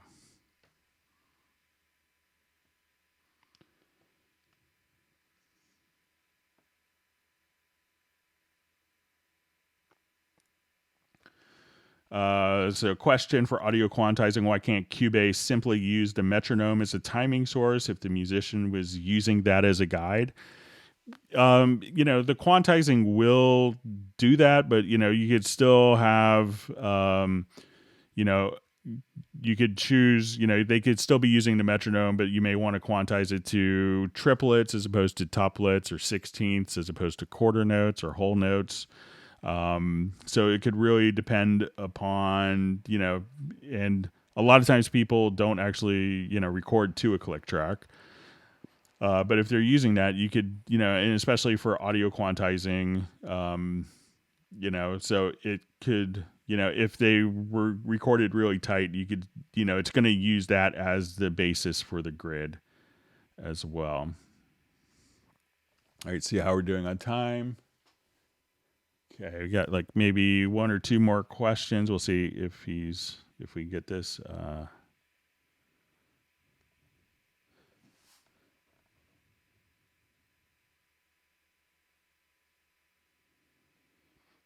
Okay.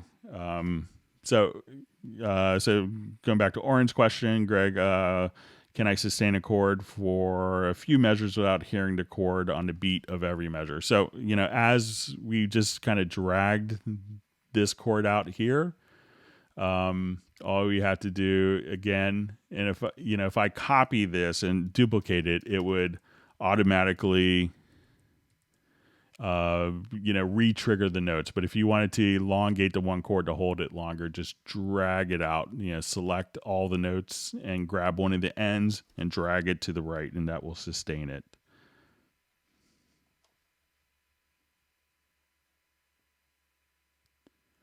Okay, so I think we have just maybe, let's see if there's any more questions that'll come in, and if not, we'll go ahead and wrap up. If we go beyond 4 hours, all of the automatic YouTube closed captioning gets shut off.